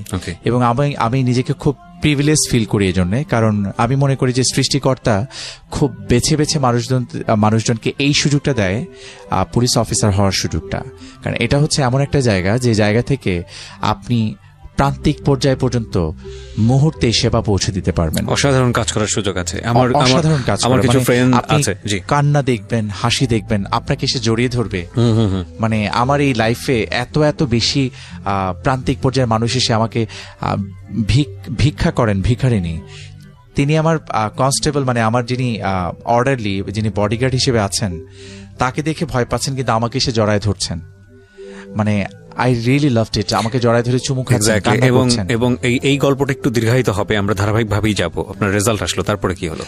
রেজাল্ট যখন আসলো, রেজাল্ট আসার পরে যেটা হয় কি, সেই দিন তো সবাই আসলে দেখতে থাকে, ট্রাই করতে থাকে। তখন আমি ছিলাম তখন একটা প্রাইভেট চ্যানেলে, আমি তখন আবার ওখানে নিউজ প্রেজেন্টার হিসেবে জয়েন করি। বিসিএস দেওয়ার পরে, ভাইভা দেওয়ার পরে আমার 3 মাস রেজাল্ট হতে সময় লাগবে, 3-4 মাস। আই ওয়াজ জাস্ট ওয়েটিং যে কি একটা করা যায়। তখন মনে হলো যে একটা চ্যানেল, তখন তারা news presenter, they were seeking for some news presenters. আমি এবার ওখানে অডিশন দিয়ে ফার্স্ট হলাম। তো ওখানে আমি চাকরিটা করছিলাম। আমি এবার কন্ডিশন দিয়েছি যে আমার বিসিএস হয়ে গেলে আমি কুইট করবো এখান থেকে। ওনারা রাজি হয়েছেন। আমি বাই দিস টাইম আমার ভাইকে বললাম, আমার বোনকে বললাম যে আমার রেজাল্টটা একটু দেখো কি অবস্থা। তখন বাংলা ল্যাঙ্গুয়েজটা বোঝা যায় না ওই সময়, দেখতে একটু হিব্রু টাইপের ল্যাঙ্গুয়েজের মতো আসে আর কি। ফন্ট চেঞ্জ হয়ে যাওয়ার কারণে এই প্রবলেমটা হয়। তা একদিকে আমার ভাইয়া বলতেছে তোমার পুলিশ ক্যাডার হয়েছে, আমার বোন বলতেছে যে হয় নাই। আমি জাস্ট ওকে বললাম যে তুমি কিছুই দেখো না, যেহেতু তুমি এত কিছু দেখতে পারবা না, তুমি জাস্ট দেখো যে আমার রোলটা 2বার আসছে কিনা। মানে প্রথমবার দেয় কারা পাস করেছে, এটা দেয়। পাস করার পরে হচ্ছে সেকেন্ড টাইম দেয় যে কাদের জব হয়েছে বিভিন্ন অনুযায়ী। তা আমার বোন আমাকে বললো কি যে তোমার রোল তো একবারই দেখছি। আমি আমার ভাইয়ারটা বিশ্বাস করছি না। আচ্ছা, আমার চোখ দিয়ে টপ টপ করে পানি পড়ছে। I was in vehicle. আমি মনে মনে বললাম যে ইয়াহু টাইপের কিছু একটা করে না মানুষ, like that, like as I trust my dream. ব্যাপারটা এরকম। তো অন্যরকম ভালো লাগা। সেদিন রাতেই আবার মা চলে গিয়েছিলেন আমাদের গ্রামের বাড়ি নারায়ণগঞ্জ। ভাইয়া আমাকে নিয়ে মাকে সালাম করাতে নিয়ে গেলেন, মায়ের কাছে গেলাম আর কি। আমার বাবা তখন বেঁচে নাই। মা খুব হ্যাপি হয়েছিলেন। হ্যাঁ, তো এই তো ভালো লাগাটা। তারপর তো ট্রেনিং এ চলে যাওয়া। ট্রেনিংটা খুব হার্ড হয় আমাদের। আচ্ছা, সারদা যেটা করে যে আমাদের একদম ফিটনেসটার প্রতি সবচেয়ে বেশি প্রথমে অ্যাটেনশন দেয়, আস্তে আস্তে করে তারপরে হচ্ছে গড়ে ওঠার পরে দেন 1 বছর শেষ করার পরে আমরা বের হয়ে আসি। ওখানে কি 1 বছর পর আবার পরীক্ষা দিতে হয় এরকম কোনো কিছু? না, 1 বছর পরে পরীক্ষা তো হয় একটা, যে আমাদের আরেকটা মাস্টার্স করতে হয়েছে ওখানে, master of police science under Rajshahi university. We are lucky enough যে আমার ভাল লাগে যে আমার 3টা মাস্টার্স। তো এরকম যেটা হয়, ওটা করার পরে দেন ওখান থেকে আবার 6 মাসের জন্য আমাদের বাস্তব প্রশিক্ষণের জন্য পাঠানো হয়। আচ্ছা, দেন আমাদের পোস্টিং হয় আর কি। প্রথম পোস্টিং হয় ঢাকা মেট্রোপলিটন পুলিশে, ডিএমপিতে। হ্যাঁ, আমি একদম স্টেপ বাই স্টেপ যেতে চাই, কজ আমি জানি যে এত ইন ডিটেইলি আমার ক্যারিয়ারে কখনো আমি শুনিনি, আমি রেডিও টেলিভিশনও পাইনি যে একজন পুলিশের লাইফ স্টাইল কি হতে পারে। বা আপনার পক্ষ থেকে, আমরা তো জানি যে গভর্নমেন্টের একটা লিমিটেশন আছে, যতটুকু বলা সম্ভব মানুষকে ইন্সপায়ার করার জন্য। ইউ ফেস লট অফ আমার কাছে যেটা মনে হয়, আমি প্রিয় শ্রোতা এখানে আপনাদেরকে একটু হেল্প করার জন্য বলছি। ওনার আইডিতে যদি আপনারা ফলো করেন তাহলে দেখবেন যে বাংলাদেশের ঢাকা শহরে খুব রিসেন্টলি লাস্ট 6 মান্থে যত ধরনের, বিশেষ করে যাত্রাবাড়ি থানা এরিয়াতে যত ধরনের আলোচিত সমালোচিত ঘটনা ঘটেছে এবং যেগুলোর কেস ফাইল হয়েছে, যত দ্রুত সমাধান হয়েছে সেখানে এই ভদ্রলোকের অনেক বড় কন্ট্রিবিউশন ছিল, এবং এই জন্যই বলি যে ওনার ফ্যান ফলোয়ার সংখ্যা এত বেশি কেন। যাই হোক, আমি একটু ধারাবাহিকভাবে যেতে চাই যে আপনি কুমিল্লার কথা বলছিলেন এবং তারপরে আপনি কুমিল্লা থেকে আমাদের এই বাস্তব প্রশিক্ষণটা শেষ করার পরে আমাদের যেটা হলো যে ঢাকা মেট্রোপলিটন পুলিশে জয়েন করলাম। ওখানে আমি এসসি মিডিয়া অ্যান্ড পিআর হিসেবে ছিলাম, মিডিয়া অ্যান্ড পাবলিক রিলেশনস। আমার কোন একজন ব্যাচমেট আমাদের DC media and public relations sir যিনি ছিলেন, ডিসি মিডিয়া স্যার আমার প্রথম বস মাসুদ স্যার, মানে আনুষ্ঠানিকভাবে প্রথম বস। কারণ যখন বাস্তব প্রশিক্ষণে যাই তখন আমার আরেকজন বস ছিলেন, ওখানকার এসপি স্যার ছিলেন টুটুল চক্রবর্তী স্যার তখন কুমিল্লার। তো মাসুদ স্যারকে কেউ একজন বলে দেয় যে ওর জার্নালিজমের একটা পোস্ট গ্রাজুয়েশন করা আছে, ওকে যদি মিডিয়া অ্যান্ড পিআরে আনা হয় ও ভালো করবে। আচ্ছা, তো এনিওয়ে আমি কাজ করে মজা পেয়েছি ওখানে, এবং আমার কাছে পোস্টিং প্লেসটা আসলে কখনোই মুখ্য ছিল না। আমার কাছে মনে হয়েছে যে আপনি in every phases in every places you can work, আপনার শুধু কাজ করার ন্যাকটা থাকতে হবে। এবং ওখানে যেটা হয়েছে যে বাংলাদেশে যত রিনাউন্ড জার্নালিস্ট যারা আছেন তারা আমাদের এখানে আসতেন, এবং তাদের সাথে একটা র্যাপও হয়ে যায়, এবং তাদের সাথে চমৎকার একটা সম্পর্ক, বন্ধুত্বপূর্ণ সম্পর্ক, প্রফেশনাল পেশাদারি একটা সম্পর্কের জায়গা তৈরি হয়েছিল ওখান থেকে। এবং অনেক বলার, যেহেতু আমি ওই আগে থেকেই উপস্থাপনা করতাম, ধারা বর্ণনা করতাম, বাই দিস টাইম আমার ডিপার্টমেন্টও এটা জেনে গেল। জেনে যাওয়ার পরে যেটা হলো যে আমাদের যত রাষ্ট্রীয় প্রোগ্রামগুলো হওয়া শুরু করলো সেগুলাতে হচ্ছে আমার ডাক পড়া শুরু হলো। এবং আমি আসলে গর্ববোধ করি এটা নিয়ে যে মাননীয় প্রধানমন্ত্রী যে প্রোগ্রামগুলো হয় সেই প্রোগ্রামগুলোতে আসলে যখন ডাক পাই অনেক সিনিয়র স্যারদের সাথে, আমাকেও যখন একজন ধারাভাষ্যকার হিসেবে ডেকে নিয়ে যায়, আমার তখন খুব ভালো লাগে যে লাইক কাজগুলা করতে পারছি। আর যেটা হয় যে যেহেতু ছোটবেলা থেকে আমার ক্যামেরা ভীতিটা নাই, ক্যামেরা ফ্রেন্ডলি ছিলাম, বিটিভিতে পারফর্ম করেছি, বিভিন্ন চ্যানেলে পারফর্ম করেছি, সেই ক্ষেত্রে আমার একটা বিষয় ছোটবেলা থেকে আসলে মিস করে এসেছিলাম। আমি হচ্ছে শুধুমাত্র নাচ ছাড়া, ডান্স ছাড়া এমন কোনো ক্ষেত্র সাংস্কৃতিক অঙ্গনে ছিল না যেটাতে আমার পদচারণা ছিল না। আমি সব জায়গাতেই গিয়েছিলাম, এবং আমার মোটামুটি 250-র মতো অ্যাওয়ার্ডস আছে বিভিন্ন, মানে জাতীয়, বিভাগীয়। আমি 2 টাইমস গোল্ড মেডালিস্ট আবৃত্তির ক্ষেত্রে, ন্যাশনাল অ্যাওয়ার্ড আছে আমার। আর হচ্ছে বিতর্কের ক্ষেত্রে আমি 2005-এ সারা বাংলাদেশে বেস্ট পাবলিক স্পিকার হয়েছিলাম। আর তারপর হচ্ছে 2009-এ ইংলিশ বিতর্কে আমার একটা অ্যাচিভমেন্ট ছিল, সেটা খুব রিমার্কেবল না, বাট আমার কাছে এটা আসলে খুব অন্যরকম একটা বিষয় ছিল। তো এই বিষয়গুলা, মানে এগুলা করতে করতেই তো ওই জায়গাটায় আসা। তো ডিলিংসের জায়গাটা আমার আমি খুব লুসিড ল্যাঙ্গুয়েজে কথা বলতে পছন্দ করি, এবং খুব সহজবোধ্য, যতটুকু বলা যেতে পারে ততটুকুই বলতাম। মনে হতো যে যতটুকু বলা যায় না এর পরের বাইরে হলে আমি তখনই বলে দিই I am not the right person to talk about that thing. আপনি যদি আমার সিনিয়র অফিসিয়ালস এর কাছে যান, দ্যাট উইল বি বেটার। কিছু জায়গাতে আমি তখন এই পলিসিটা, এবং এটা সব জায়গাতেই আপনার হবে, আপনার প্রত্যেকটা জায়গাতেই পিআরটা কিন্তু এভাবেই ইসে হয়। ওই জায়গাটাতে যেটা হলো যে একটা দারুণ র্যাপো হলো, ওখানে কাজ করলাম, কাজ করতে করতে বাই দিস টাইম আমাদের আবার বুনিয়াদী প্রশিক্ষণ হয়। আচ্ছা, এসি মিডিয়ান পিআর হিসেবে থেকে আমাদের তো মেইনলি বিভিন্ন থানার যে সমস্যাগুলো, ফেসবুকে ডিএমপির যে ফেসবুক পেজটা চলতো তখন, সেই পেজটা আবার চালাতাম আমি তখন। আচ্ছা, মানে সবার সাথে কথাবার্তা বলা, তখন ওই যে মজার স্কুল, ওদের সাথে এখন আমার খুব ভালো অ্যাসোসিয়েশন, আমি ওদের সাথে কাজ করি এখন। আরিয়ানদের যে গ্রুপটা, ওদের একটা ঘটনা ঘটে গেল ওটা নিয়ে সোশ্যাল মিডিয়াতে খুব ইসে হচ্ছিল। এটা ওদের জায়গা থেকে ওদের একটু গ্যাপ ছিল, মানে in good faith they try to do something, কিন্তু যেহেতু একটা নিয়ম কানুন অনুযায়ী সবকিছু আগায়, ওই সেই নিয়ম কানুনের জায়গাটাতে একটু গ্যাপ থাকার কারণে, বাট আমরা পরবর্তীতে we understood it, they were they did the work in good faith. এই জিনিসটা যখন আমাদের কাছে মনে হয়েছে, তখন আমি আমার সিনিয়র স্যারদের কাছে যে ঘন্টার পর ঘন্টা দাঁড়িয়ে থেকেছিলাম, যে স্যার ওরা তো এরকম হয়েছে, ভুল একটা করে ফেলেছে স্যার, কিন্তু ব্যাপারটা এই যে তারা আসলে এরকম করতে চায়নি। এখন জেনুইনলি যেটা হয়েছে, তখন মোবারক নামে, আমার এখনো খেয়াল আছে, মোবারক নামে ছোট একটা বাচ্চা, ওরা মেইনলি ওদের মজার স্কুলে নিয়ে যাওয়া হয়েছিল। ওর চাচা এসে কমপ্লেন করেছিল যে মোবারককে কিডন্যাপ করা হয়েছে, এবং একটা গ্রুপ হচ্ছে নিয়ে যাচ্ছে। এখন আমার কাছে বাদী আছে, ভিকটিম আছে, আবার আরেকটা পক্ষ আছে, এবং ওরা যে জায়গাটায় করছিল সেখানকার লোকাল যে পুলিশ স্টেশন তারাও ওদের সম্পর্কে ওয়াকিবহাল ছিল না। এবং এর পাশাপাশি যেখানে ওরা চালাতো এই কার্যক্রম সেখানকার লোকজনও কোনো পজিটিভ রিমার্কস দেয়নি। আশপাশের লোকজনের তো মানে মাঝে মাঝে থাকে না যে কয়েকজন দুই একজনের যে একটু দেখি না অন্যরকম বলে কি হয়, এটা আমি জানি না স্বভাবজাত ভাবে আমরা কেউ আবার একটু পরশ্রী কাতর, মানে এটা কিন্তু আপনি বিশ্বের আর কোথাও দেখবেন না। আমাদের এশিয়ানদের মাঝে কিন্তু এই বিষয়টা একটু খুব ন্যাচারালি এটা চলে আসে, কেউ ভালো করলে আমরা সহ্য করতে পারি না। এক্স্যাক্টলি। তো পরে যেটা হলো যে ওদের সম্পর্কে ওখান থেকে আরো কিছু নেগেটিভ রিমার্কস দিল। এই নেগেটিভ রিমার্কস দেওয়ার কারণে পুলিশ একদম লজিক্যালি, লিগালি, রেশনালি মুভ করলো যে যেহেতু মোবারকের চাচা এসে মামলা করতে যাচ্ছে, মামলা হলো, ভিকটিম আছে, ভিকটিম উদ্ধার হলো। পরবর্তীতে মানে নানা লোকজন নক করা শুরু করলো যে তারা করছে, এত ভালো কাজ করছে, আপনাদের দেখা হচ্ছে। এখন যেটা হয় যে এই জায়গাটা একটু ক্লিয়ার হওয়া উচিত যে পুলিশের কাছে তো আসলে কোনো দৈব শক্তি নাই, বা পুলিশ তো আসলে ফেরেশতা না যে কারো মনের ভিতরে যে বুঝে ফেলবে যে তারা আসলে কোনটা কাজ করছে। আমার চোখের দৃষ্টিতে যেটা দৃশ্যমান, আশপাশ থেকে যেটা আমি শুনবো, তার উপর ভিত্তি করে কিন্তু প্রাথমিকভাবে আমাকে আগাতে হবে 100%।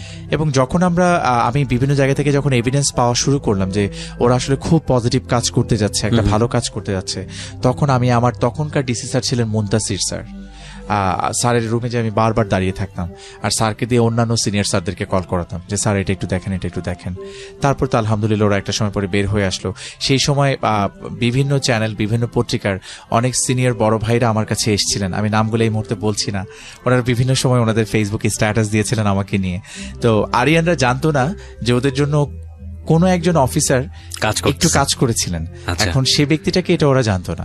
এটা ওদের কাছে ক্লিয়ার হয়েছিল প্রায় 5-6 মাস না 3-4 মাস পরে। একজন বড় ভাই বলেছিলেন আর কি যে এই কাজটা হয়েছিল আর কি।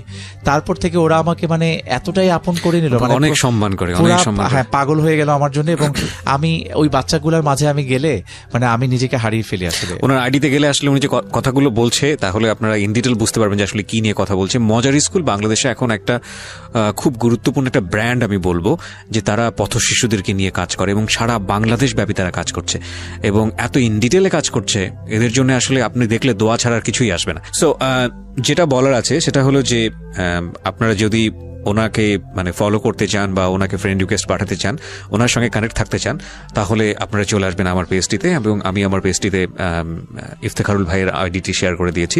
পেজটির ঠিকানা হচ্ছে www.facebook.com/kibria.rj। আমি আবারও বলছি www.facebook.com/kebria.rj। পেজটি আছে আরজি কিবরিয়া নামে। সো এটাই কি ফার্স্ট কাজ নাকি এর আগেও টুকটাক এরকম কাজ হয়েছে? আমি আসলে সোশ্যাল ওয়ার্ক বলতে যেটা বোঝায় সেটা আমি যখন স্টুডেন্ট ছিলাম তখন থেকেই করতাম।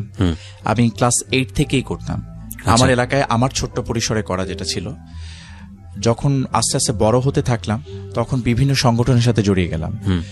সাহিত্য বিকাশ আন্দোলন একটা সংগঠন ছিল, খুব প্রগতিশীল টাইপের সংগঠন। এরা মানুষের জন্য অনেক কাজ করতো, ওনাদের সাথে সাথে কাজ করতাম। ফ্লাড এফেক্টেড পিপলদের জন্য স্টুডেন্ট থাকাকালীন সময় আমি টিএসসির মোড়ে দাঁড়িয়ে দাঁড়িয়ে টাকা তুলেছি এবং সেই টাকা আবার তাদেরকে যে আমরা যেটা করতাম আগে নিজেদের পকেট থেকে একটা সার্টেন অ্যামাউন্ট দিতাম, দেওয়ার পরে দেন আবার হচ্ছে বিভিন্ন ইসে কালেক্ট করে সেটা আবার যেহেতু আবৃত্তি সংগঠনে ছিলাম আবৃত্তি সমন্বয় পরিষদে আমরা জমা দিতাম, ওখান থেকে আবার এটা বিভিন্ন জায়গাতে ডিস্ট্রিবিউটেড হতো। তো মজার স্কুল মানে একটা এরকম ইনস্টিটিউশন, মানে পথ শিশুদের স্কুল যদি চিন্তা করি সেই সেন্স থেকে মজার স্কুলটাই হচ্ছে আমার প্রথম ইসে। বাট এছাড়া আমার ডিস্ট্রিক্টে বিভিন্ন অর্গানাইজেশন আছে যাদের সাথে আমি আলাদাভাবে কাজ করি। আর আমার কিছু মানুষের সাথে আমি ঠিক জানি না, আমি রাস্তাঘাটে যখন চলাফেরা করি আমার চোখ চারিপাশে খুব ঘোরে, আমি দেখি, সবকিছুই দেখি। এবং কখনো এমন হয় ধরেন একজন রিক্সায় আমি চড়লাম, রিক্সায় চড়ার পরে আমি দেখলাম যে আমি খুব বেছে নিয়ে, সবাই যেমন একটা ইয়াং রিক্সা পোলারকে খোঁজে, আমি সেটা খুঁজতাম না। আমি দেখতাম যে সবচেয়ে বয়সী কে আছেন এখানে, আমি তাকে খুঁজতাম। এবং তাকে খুঁজে আমি জানি না, আমি হুমায়ুন আহমেদের বই প্রচুর পড়তাম তখন।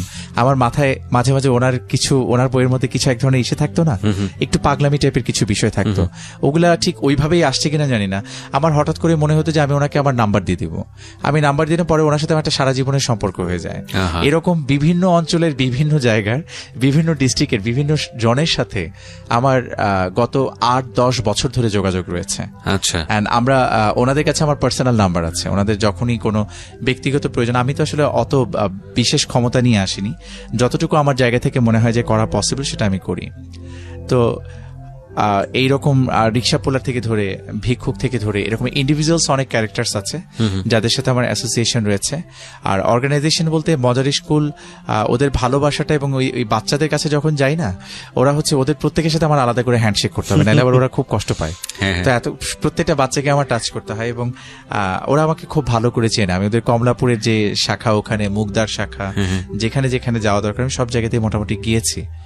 তো এর পাশাপাশি যেটা হয় যে নিজে যখন ক্রাইম জোনে চলে আসলাম আমি, ওখান থেকে এসএ মিডিয়ান পিআর থেকে পরে আমি আরেকটা জায়গাতে ছিলাম 8 মাসের জন্য।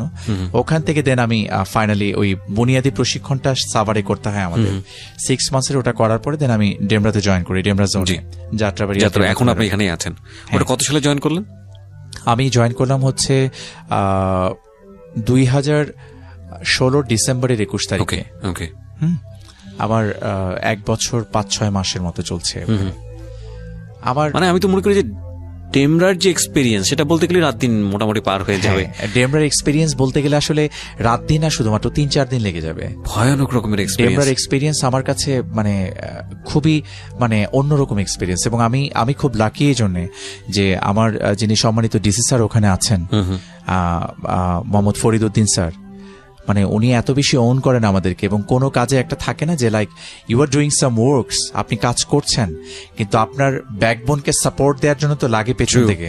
তা আমাদের যে সিনিয়র অফিসিয়ালসরা আছেন তারা ঠিক সেই সাপোর্টটাই দিচ্ছেন। এবং স্যার তো মানে যে কোনো ধরনের পজিটিভ কাজে সবসময় এপ্রিসিয়েট করবেন, এটা করো। এবং আমাদের অন্যান্য সিনিয়র স্যারা যারা পার্সোনালি চেনেন তারাও বলেন এরকম করে যে ওখানে খুব দুঃখজনক বিষয় আছে এখানে, যে এখানে কাজ করতে যে এক মাদক ব্যবসায়ীর বিরুদ্ধে মামলা হওয়ার পরে সেই মাদক ব্যবসায়ীর স্ত্রী আবার আমাকে সহ আরো কয়েকজন আমার অফিসের সেই স্টাফকে জড়িয়ে মানে কোর্টে যে মামলা করে দিয়েছে। এবং আমি নিজে একটা মামলার আসামিও হয়েছিলাম। মানে সেটার আবার পরবর্তীতে নিয়ম কানুন অনুযায়ী যেভাবে যায় আর কি। তো এই ধরনের সিচুয়েশনে ফেস করতে হয়, কারণ আপনি যখন একটা এলাকায় থাকবেন সবাই আপনার সাথে ভালোটাকে করতে এপ্রিসিয়েট করবে না।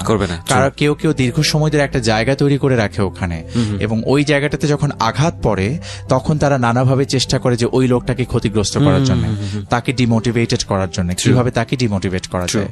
আমরা ওখানে যাওয়ার পরে প্রথম থেকে আমাদের টার্গেটটাই ছিল যে আমরা এই ধরনের কাজগুলো করব, মাদকের বিরুদ্ধে কাজ করব। কোনো ধরনের একদম নিরপরাধ মানুষ যার আসলে কেউ নাই, সে যদি হেল্পের জন্য আসতো, আমি খুব বেশি প্রাইভেট শেয়ারিং গুলো দিতাম। অনেক বেশি পরিমাণে প্রাইভেট পিটিশন পড়ে আমাদের জিডি, এবং মামলার বাইরে প্রচুর ব্যক্তিগত অভিযোগ জমা হয়।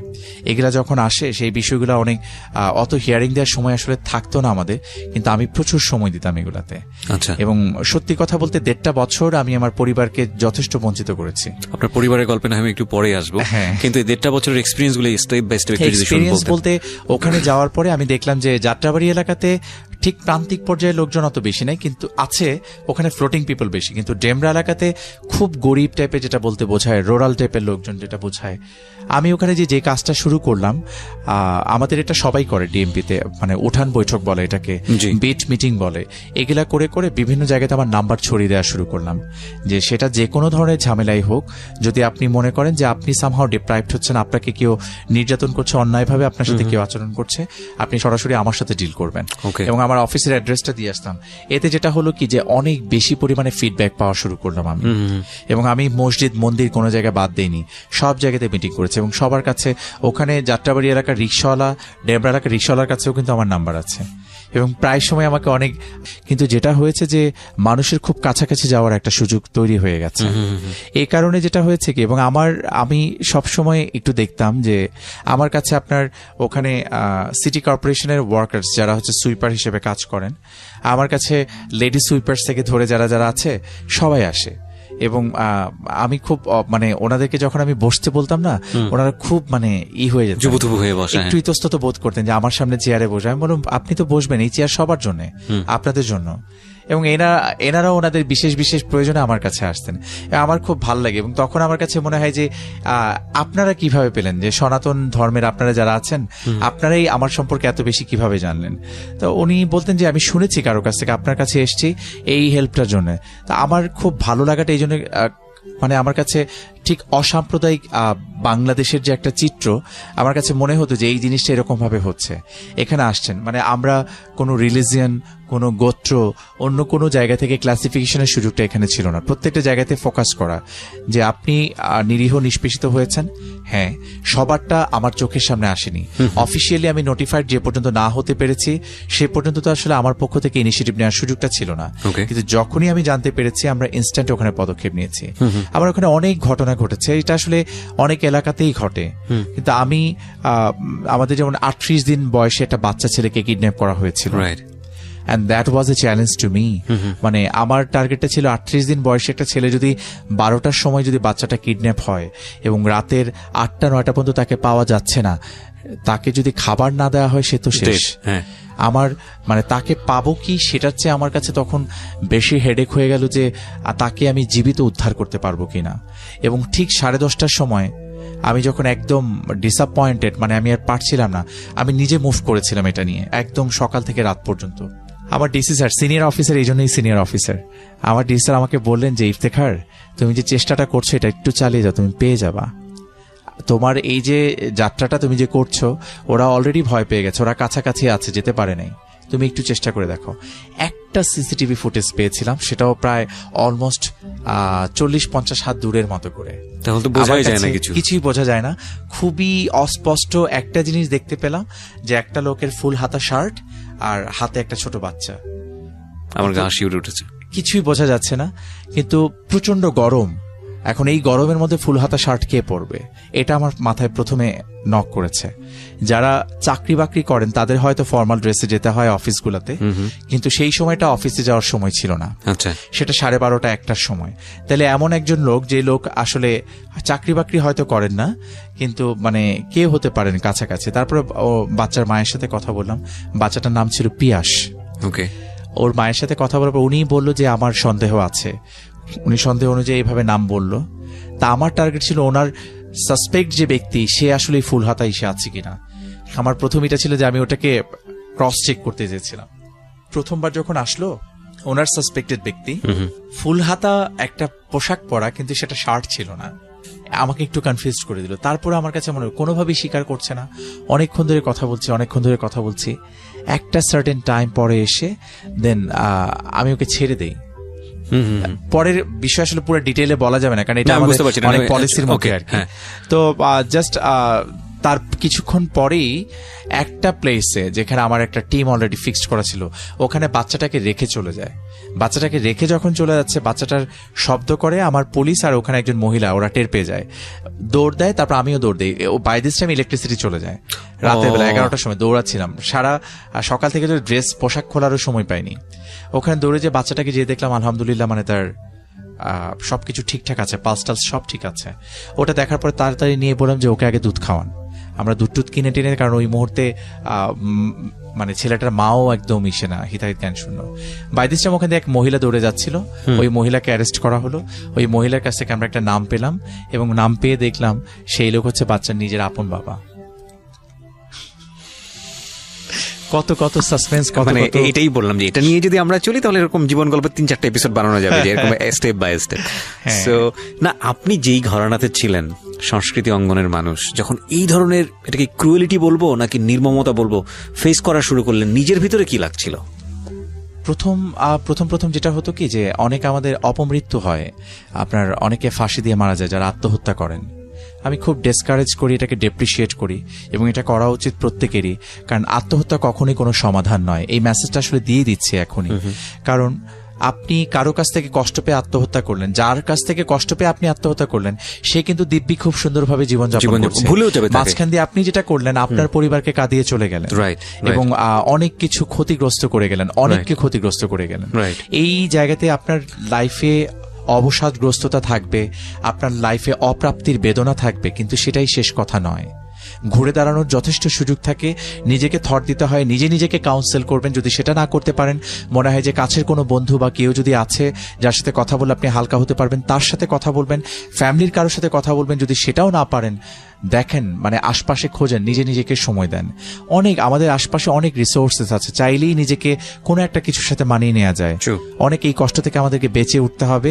তো এই ধরনের আত্মঘাতী সিদ্ধান্তে যেন কেউ না যায়। যেটা দেখতাম যে এগুলা যখন প্রথম দেখতাম, খারাপ লাগতো, মানে কেমন যেন like I can take it. এখন আমার যাত্রাবাড়ি এলাকাতে প্রায় আত্মহত্যার ঘটনা যদি আমি বলি, মাসে প্রায় কম করে 8-10টা থাকে। তো এগুলা দেখতে দেখতে দেখতে দেখতে একটা সময় পরে এমনও কাটা লাশ, আপনার হাত পা কাটা সুটকেসের মধ্যে ভরে রেখে চলে গেছে, এগুলো দেখতে হয়েছে। এগুলা দেখছি, দেখার পরে আবার ওই আসামিকে ধরার জন্য দিনের পর দিন কাজ করেছি আমরা। ছোট বাচ্চা মেয়েকে হয়তো বাচ্চা মেয়ের সাথে নোংরামি করে তারপর হয়তো তাকে মেরে ফেলা। এরকম একটা কেস ডিল করলেন তো আপনারা কিছুদিন আগে, জারিয়া ও নাম, জারিয়া। এটার আসামি ধরেছিলাম আমি 22 ঘন্টায়, আর ওকে 22 ঘন্টার মধ্যে অ্যারেস্ট করেছিলাম। মানে কি নন স্টপ 22 ঘন্টা আপনি এর পেছনে লেগেছিলেন? নন স্টপ, অনওয়ার্ডস, কোনো ব্রেক দেওয়ার সুযোগ থাকে না। আপনি ব্রেক দিলে হবে কি, কারণ এই সকল ঘটনাগুলো এমন, মার্ডার বলেন, আপনি দস্যুতা বলেন, ডাকাতি বলেন, তারপরে হচ্ছে আপনার রেপ বলেন, এই ধরনের অফেন্সগুলোতে আপনি যদি ইনস্ট্যান্ট কাজ করেন তাহলে যেটা হবে যে খুব তাড়াতাড়ি এটার ফলাফলটা পাওয়া যায়। হ্যাঁ, আর একটু ডিলে হয়ে গেলে কিছু কিছু কারণে, কখনো কখনো টেকনিক্যাল কারণে ডিলে করতে হয়, সেটা তদন্তকারী কর্মকর্তা ভালো বুঝবে, আর পাশাপাশি তাকে সুপারভাইজ যারা করবেন তারা ভালো বুঝবেন। কিন্তু পারতপক্ষে এই সকল বিষয়গুলোতে এই পদ্ধতিতে অ্যাপ্লাই করতে হয়। এটা করলে তাড়াতাড়ি করলে হয় কি যে ফিডব্যাকটা তাড়াতাড়ি আসে। তো খুব দ্রুততার সাথে ওকে আমরা ধরলাম।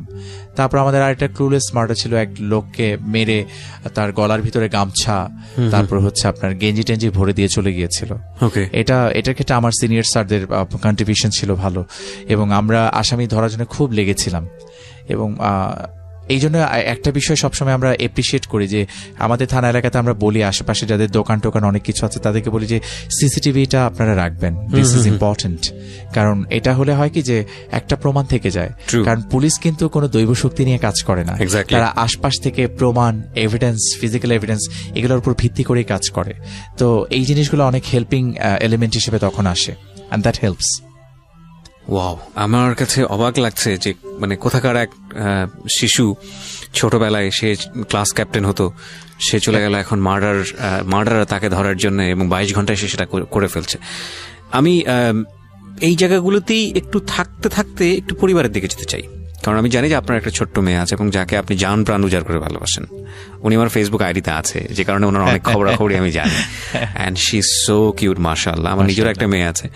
সো বুঝি আসলে মেয়ে তার বাবার কাছে আসলে কি। কিন্তু তারও আগে তো সংসার জীবনের গল্প আসবে। ভাবির ব্যাপারটা আসলে কি ছিল? এটা কি প্রেম করে নাকি? না, আমার আসলে হয়েছে কি অ্যারেঞ্জ ম্যারেজ, একদম being very honest and frankly I am saying. আমি মা আমাকে বলেছিলেন যে ছোট, আমি খুব মা ভক্ত একজন ছেলে, মানে মাকে অন্ধের মতো ভালোবাসতাম। আমার বাবা মারা যাওয়ার পর আমি অনেক কষ্ট পেয়েছি, আমি কান্নাকাটিও করেছি। কিন্তু বাবা মারা যাওয়ার পরে থাকে না যে একটা সার্টেনের পরে সৃষ্টিকর্তাই আপনাকে একটা ক্ষমতা দিয়ে দেন, আপনি এটাকে সহনীয় হয়ে যায় আপনার জন্য। মা মারা যাওয়ার প্রায় অলমোস্ট 40 দিন আমি ঠিক মতো ঘুমাতে পারি নাই, এবং আমি ঘুমে ঘুমে কাঁদতাম। তখন আমার মিসেস আমাকে ঘুম থেকে উঠাতো। আমি যদি একজন মানুষের কন্ট্রিবিউশন চিন্তা করতে যে একজন, অনেকের আছে জীবনে, সেটা আমার মা। জি। তো মা যেটা করলেন, মা আমাকে একটা কথা বললেন। আমাকে কিন্তু ক্লাস 3-তে মা একবার বলেছিলেন, তুমি কিন্তু কখনো সিগারেট খেও না। আচ্ছা। আমি কিন্তু মাকে ছুঁয়ে প্রমিস করেছিলাম যে আমি কখনো সিগারেট খাবো না। আমি কিন্তু অন টেস্টের জন্য একবার একটা টান দিয়ে দেখিনি, কখনো না। Very good. এটা দিয়ে বলছি না যে like I don't do that, it doesn't mean actually যে খুব মানে সুপার ন্যাচারাল টাইপের কিছু হয়ে গেছে, not that. You keeped your promise. তারপর যেটা হচ্ছে, মা বলল যে আমি তুমি যে মেয়েটাকে বিয়ে করবা সেই মেয়েটাকে আমি পছন্দ করতে চাই। তা আমি তখন বললাম যে হ্যাঁ, এটা হতে পারে, কিন্তু আপনি পছন্দ করার পরে সেটা আবার আমারও পছন্দ হতে হবে। শর্ত প্রযোজ্য। হ্যাঁ, শর্ত প্রযোজ্য। তখন মা বলল আচ্ছা ঠিক আছে। দেন হচ্ছে আমার মিসেসের জায়গা থেকে এসে হলো, মানে ওদের ফ্যামিলি থেকে মেইনলি আমার ভাইয়া প্রপোজাল পাঠিয়েছিল। তা আমাদের দুজনের বাড়ি নারায়ণগঞ্জ, ওখান থেকে দেখতে আসা। আর দেখতে আসার ঠিক আমরা দুজনকে কখনোই দেখি নাই আগে। নারায়ণগঞ্জে বাড়ি হওয়ার পরে আমরা কেউ কাউকে চিনতাম না। সেদিনই দেখা, এবং দেখার পরে আমাদের মনে হয়েছে যে, যেটা পরবর্তীতে কথা বলে আমরা বুঝতে পেরেছি, আমি 10 মিনিটের মধ্যে আমি ডিসাইড করে ফেলেছিলাম যে আমি এখানে বিয়ে করব।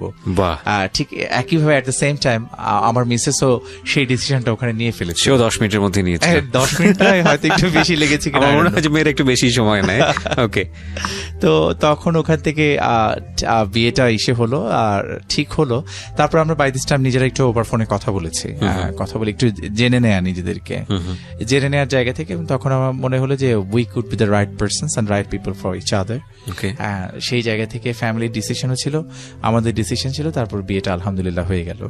বাহ, এই যুগে এরকম ছেলে কিন্তু পাওয়া খুবই মুশকিল, একদম বাংলা সিনেমাতে যেটা দেখা যায়। আছে অনেক আছে, সবাইকে আমরা দেখতে পাই না, সবাই হ্যাপি। আপনাদের ছবিগুলো দেখি তো, মানে আমি আসলে ফেসবুকের এই চিত্রটাকে চূড়ান্ত চিত্র মনে করি না। আমার ডাউট আছে। আমি আমার পার্সোনাল লাইফে আলহামদুলিল্লাহ আমি অনেক হ্যাপি আছি। আর আমার হচ্ছে যে আমাদের পুলিশের বউদেরকে অনেক আন্ডারস্ট্যান্ডিং হতে হয়। আমার মিসেস খুব আন্ডারস্ট্যান্ডিং, এবং এই সাপোর্টটা না থাকলে হয় কি কাজ করাটা আমাদের জন্য টাফ হয়ে যায়। কারণ আমি 21 তারিখে জয়েন করি আমার অফিসে, 20 তারিখে আমার মেয়েটা হয়। আমি কিন্তু সময়ও দিতে পারিনি সেভাবে। এবং আমার এই যে মেয়েটার গ্রো আপ, সে যে বড় হয়ে আসছে, এই সময়টা তো আমি আসলে আর পাবো না। আমি মেয়েটাকে কিন্তু ঠিক অত সময় দিতে পারি না। রাতে আমার মেয়েটা খুব অপেক্ষায় থাকে। কলিং বেলটা যখন বেজে ওঠে, সে এখন একটু দৌড়াতে শিখেছে, মানে হাঁটে আর কি, হাঁটা দ্রুত লয়ে হাঁটে। সে বাবা বাবা বলতে বলতে দরজার দিকে এগিয়ে যায়। এবং আমাকে দেখলে যখন আমি বাইরে থেকে এসে ডাস্ট সহ বাচ্চাকে ধরতে চাই না, একটু পরিষ্কার হতে চাই, কিন্তু আমাকে পরিষ্কার হওয়ার সময় দেয় না। এবং সে যে আমাকে ধরে, ঠিক ওই বিড়ালের বাচ্চা তার মাকে যেভাবে খামচি দিয়ে ধরে রাখে না, ঠিক এইভাবে ধরে রাখে যে আমাকে আর কোথাও যেতে দেবে না। এই আকুতিটা I can feel. And sometimes যেটা হয় যে আমার চোখে আসলে পানি চলে আসে। মানে আমি অনেক সময় তাকে যখন লাইক কেমন যেন বোঝানো যাবে না, আমার মা যখন মারা গেলেন, এবং আমার মিসেস যখন সে কনসিভ করেছে এবং কয়েক মাস যখন হয়ে যায়, আমার মা তখন আমার মিসেসকে একটু আদর করতো, দোয়া দিয়ে ফু দিয়ে দিতেন। কিন্তু তখন আমি মাকে বলেছিলাম, মা আপনি তো বাচ্চা বেশিক্ষণ কোলে রাখতে পারেন না। মা তখন বললো কি যে তোমার বাচ্চাটাকে আমি কোলে রাখবো, ডোন্ট ওয়ারি। মারও সুইটিং হতো, তো মা খুব বেশিক্ষণ রাখতেন না। তো বাচ্চাটাকে তো আর মা দেখে যেতে পারেনি। আমার মা 2016 জুলাইয়ের 22 তারিখে মারা যান। শুক্রবার ছিল সেদিন, এবং খুব বৃষ্টি হচ্ছিল। এনিওয়ে ডিফারেন্ট, আমি ডিস্ট্র্যাক্ট হয়ে যাচ্ছি। পরে যখন আমার মেয়েটা আসলো না, আমার মেয়েটা আমার সামনে দিয়ে যখন নিয়ে যাচ্ছে ডাক্তাররা, আমার চোখ দিয়ে টপ টপ করে পানি পড়ছে। এবং আমি এক হুজুরের সাথে কথা বললাম। হুজুর বলল যে ছেলে বাচ্চাদের জন্য আজান দিতে হয়, মেয়ে বাচ্চাদের জন্য দিতে হয় না। আমি বললাম আমি এগুলা মানি না, আমি আমার মেয়ে বাচ্চার কানেও আজান দিব। আজান দিলে কি কোনো সমস্যা আছে? বললো কি নাই। আমি বললাম তাহলে আমি আজান দিব। এর ক্ষেত্রে আসলে খুব বেশি ক্লাসিফিকেশন করি না যে এটা অফিসার ইনচার্জের কাজ, এটা ইন্সপেক্টরের কাজ, এটা সাব ইন্সপেক্টরের কাজ। আমি এভাবে দেখি না। আমার কাছে মনে হয় যে কাজটা ঠিক আছে, এটা করে ফেলতে হবে। আর আমি কাজ জমিয়ে রাখতে পছন্দ করি না। আমার কথা হচ্ছে তোমার কাছে কাজ আসছে, তুমি এটাকে শেষ করো, ওটাকে শেষ করে তারপর তুমি আরাম করো। মানে এই পলিসিটা, এটা আমার একটা পলিসি, আমি সবসময় এটাকে মেনটেন করি। করে তারপর আরাম করে বসে থাকো, ওই যে শেষ মুহূর্ত পর্যন্ত ঝুলাতে ঝুলাতে নিয়ে আসাটা, এটা আমার পছন্দ না। তো সেই ক্ষেত্রে ওখানে আমি 100% প্রফেশনাল থাকার চেষ্টা করি।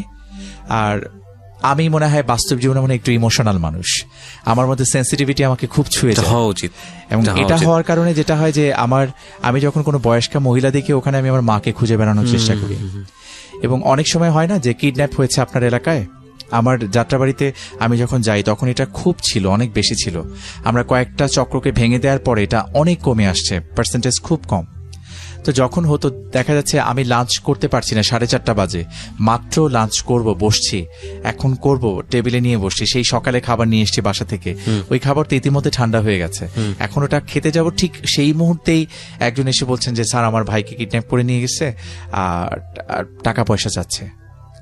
কখনো কখনো হয় না যে আপনার হিউম্যান নেচারে যে আমি খাবো, খেতেও পারছি না, তখন আমি হয়তো বললাম যে ঠিক আছে আপনি একটু ওয়েট করেন, আপনি একটু বসেন। এটা বলতে বলতেই পর মুহূর্তে আমার মনে হয় যে এখানে যদি আমার ভাই থাকতো, আমি কি এখন এই 1 স্পুন রাইসকে আমার মুখে দিতে পারতাম কিনা? যদি নাই দিতে, তখন বলি আচ্ছা আপনি আসেন, তারপর ডিটেলস নিয়ে, কারণ আমার জায়গা থেকে অনেক ফাস্ট মুভ করা পসিবল, যেটা অন্য কারো জায়গা থেকে পসিবল না। তো সেই জায়গা থেকে তখন কিছু কিছু জায়গাতে মানে মনে হয়ে যায় যে এইভাবে। তো যখনই অন্য কোনো পরিবারকে দেখি, এটা এমন না যে বাড়িয়ে বলার জন্য বা কিছু বলার জন্য বলছি, আমি সেটাকে পার্সোনালি ফিল করি, এবং ফিল করি বিধায় মানে সৃষ্টিকর্তা সাক্ষী, আমার মনটা হয়তো তিনি পড়তে পারেন, তিনি জানবেন। আমি ঠিক সেভাবেই দেখি, এবং দেখার সাথে সাথে যখন মেয়ে আসলে বোন, ভাই, ছেলে আসলে ভাইয়ের মতো, এরকম করে করে দেখে দেখে আবার অনেক উল্টাপাল্টা টাইপের লোকজনও আমাদের কাছে আসেন। তার সাথে আবার যেই কঠোরতা দেখানো দরকার হয় সেটা আমি সেই সময় আবার দেখাই, কোনো পরিমাণ ছাড় আমি ওখানে দিই না। তো এই ক্ষেত্রে মানে আমার আমার কিন্তু যাত্রাবাড়িতে একটা এই কাজটা আসলে আপনি লিগ্যাল পার্সপেক্টিভ থেকে খুব বেশি গুরুত্ববহ কিনা আমি জানি না, কিন্তু আমার স্যাটিসফ্যাকশনের জায়গা থেকে এটা অনেক ঊর্ধ্বে আমার কাছে মনে হয়। আমি এই পর্যন্ত 40 থেকে 45 জন নিখোঁজ ব্যক্তিকে তাদের পরিবারের কাছে হ্যান্ড ওভার করেছি এই যাত্রাবাড়িতে এই 1.5 বছর সময়ে। এখানে মানসিক ভারসাম্যহীন লোক ছিল, আর রোহিঙ্গা নারী ছিলেন যিনি একদমই প্রতিবন্ধী ছিলেন, তার সাথে কথা বলে অং সান সুকির ছবি দেখিয়ে, মায়ানমারের আর্মিদের ছবি দেখিয়ে, মানে পরিচয় বের করা, কিভাবে এসছে, সাঁতার কেটে এসছে কিনা সেটা আবার সাঁতারের ভঙ্গি করে দেখিয়ে, এবং সে লিখতে পারে কিনা তার কাছে কাগজ কলম দিয়ে অনেক পলিসি করে এই জিনিসগুলোকে বের হতে হয়। এবং আমি যে ছোটবেলায় যে বাচ্চাদের সর্দার ছিলাম, এটা আমার এখানে বাচ্চাদের সাথে খুব কাজে দেয়। একটা ট্রমাটাইজড বেবি যখন আমার কাছে আসে, আমার কাছে মনে হয় না যে ওর মা বাবার কাছে ঠিক এতটা সেফ ফিল করে যতটা আমার কাছে করে। কারণ আমার রুমে আসলে আপনি দেখতে পাবেন আমার এখানে 2 বক্স চকলেট থাকে। এই চকলেটসগুলো অলওয়েজ আমি বাচ্চাদের জন্য রাখি। বাচ্চা যাই হোক, চকলেট সে ভালোবাসে।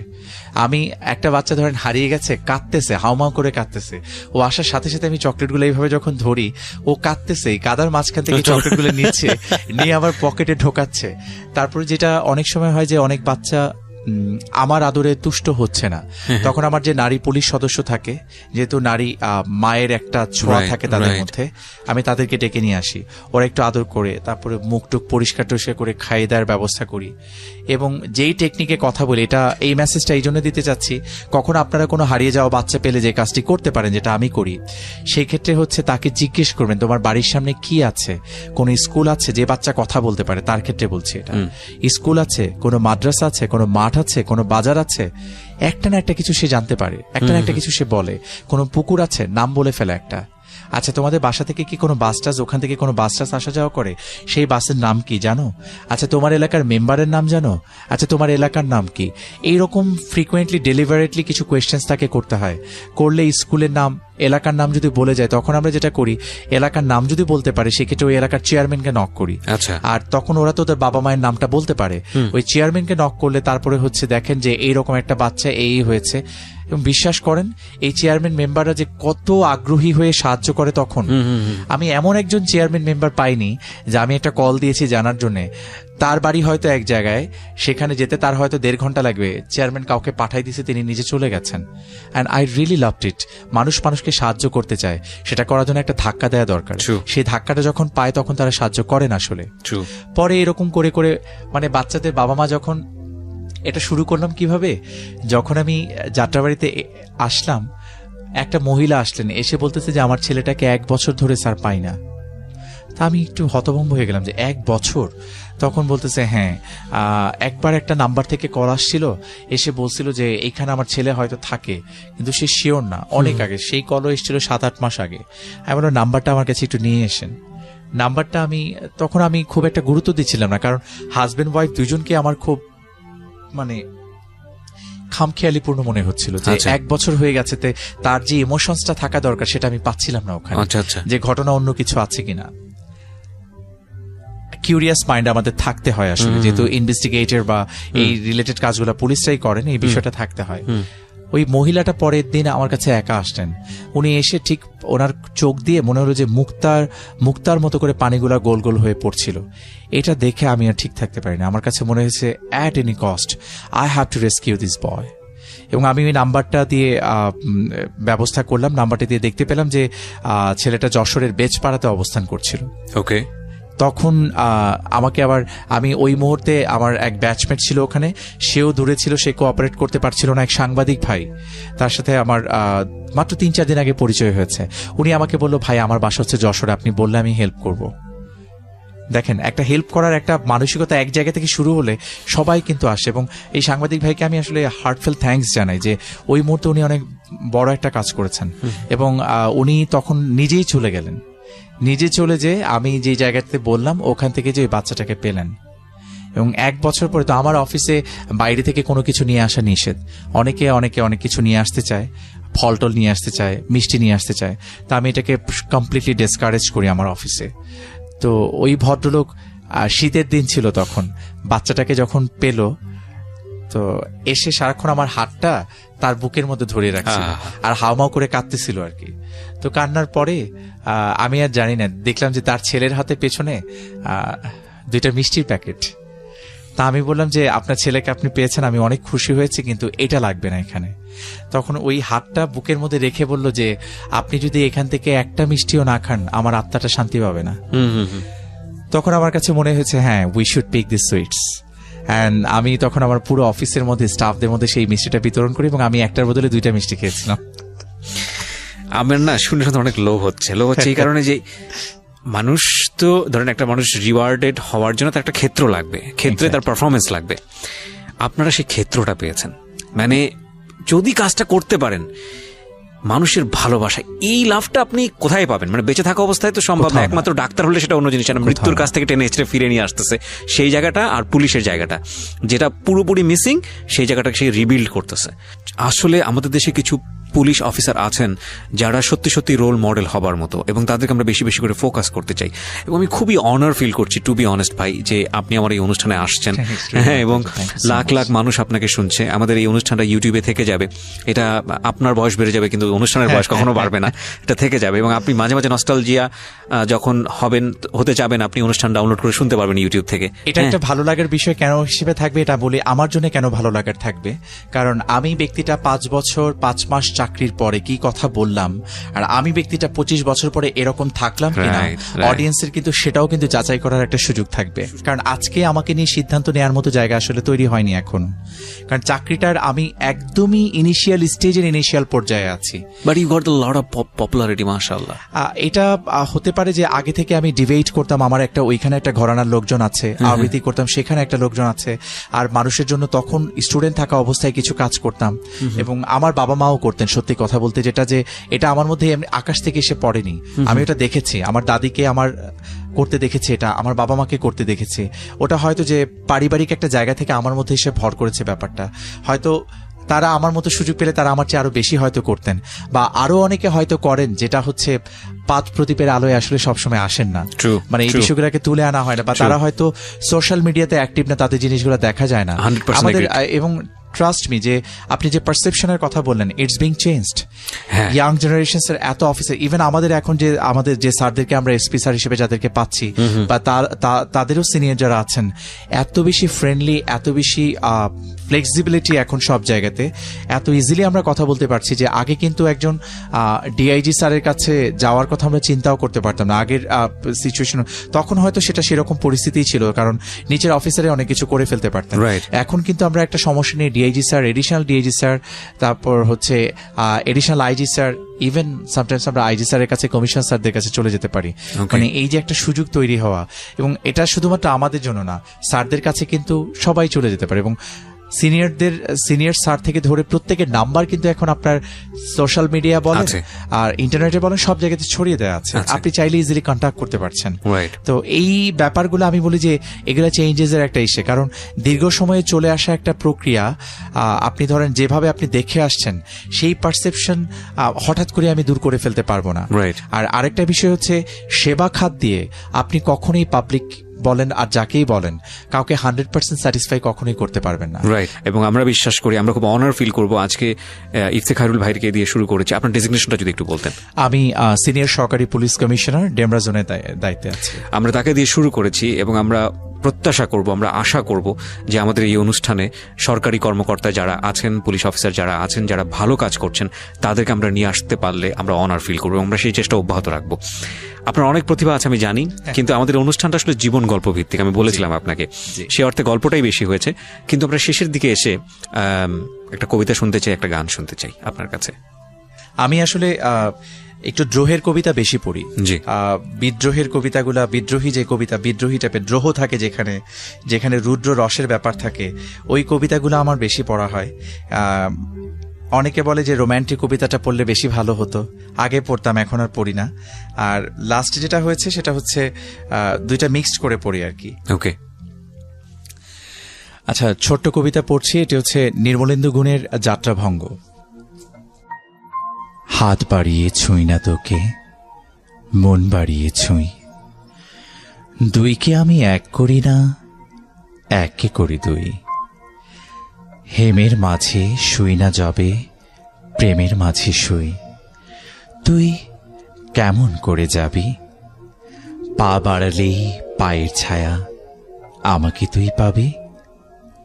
তবুও তুই পাবি, তবুও তুই বলিস যদি চাই, দেখবি তোর সম্মুখে পথ নাই, তখন আমি একটু ছুঁব, হাত বাড়িয়ে জড়াবো তোর বিদায় দুটি পায়ে, তুই উঠবি আমার নায়ে, আমার বৈতরণী নায়ে, নায়ের মাঝে বসবো বটে, নায়ের মাঝে শোব, হাত দিয়ে তো ছোব না মুখ, দুঃখ দিয়ে ছোব।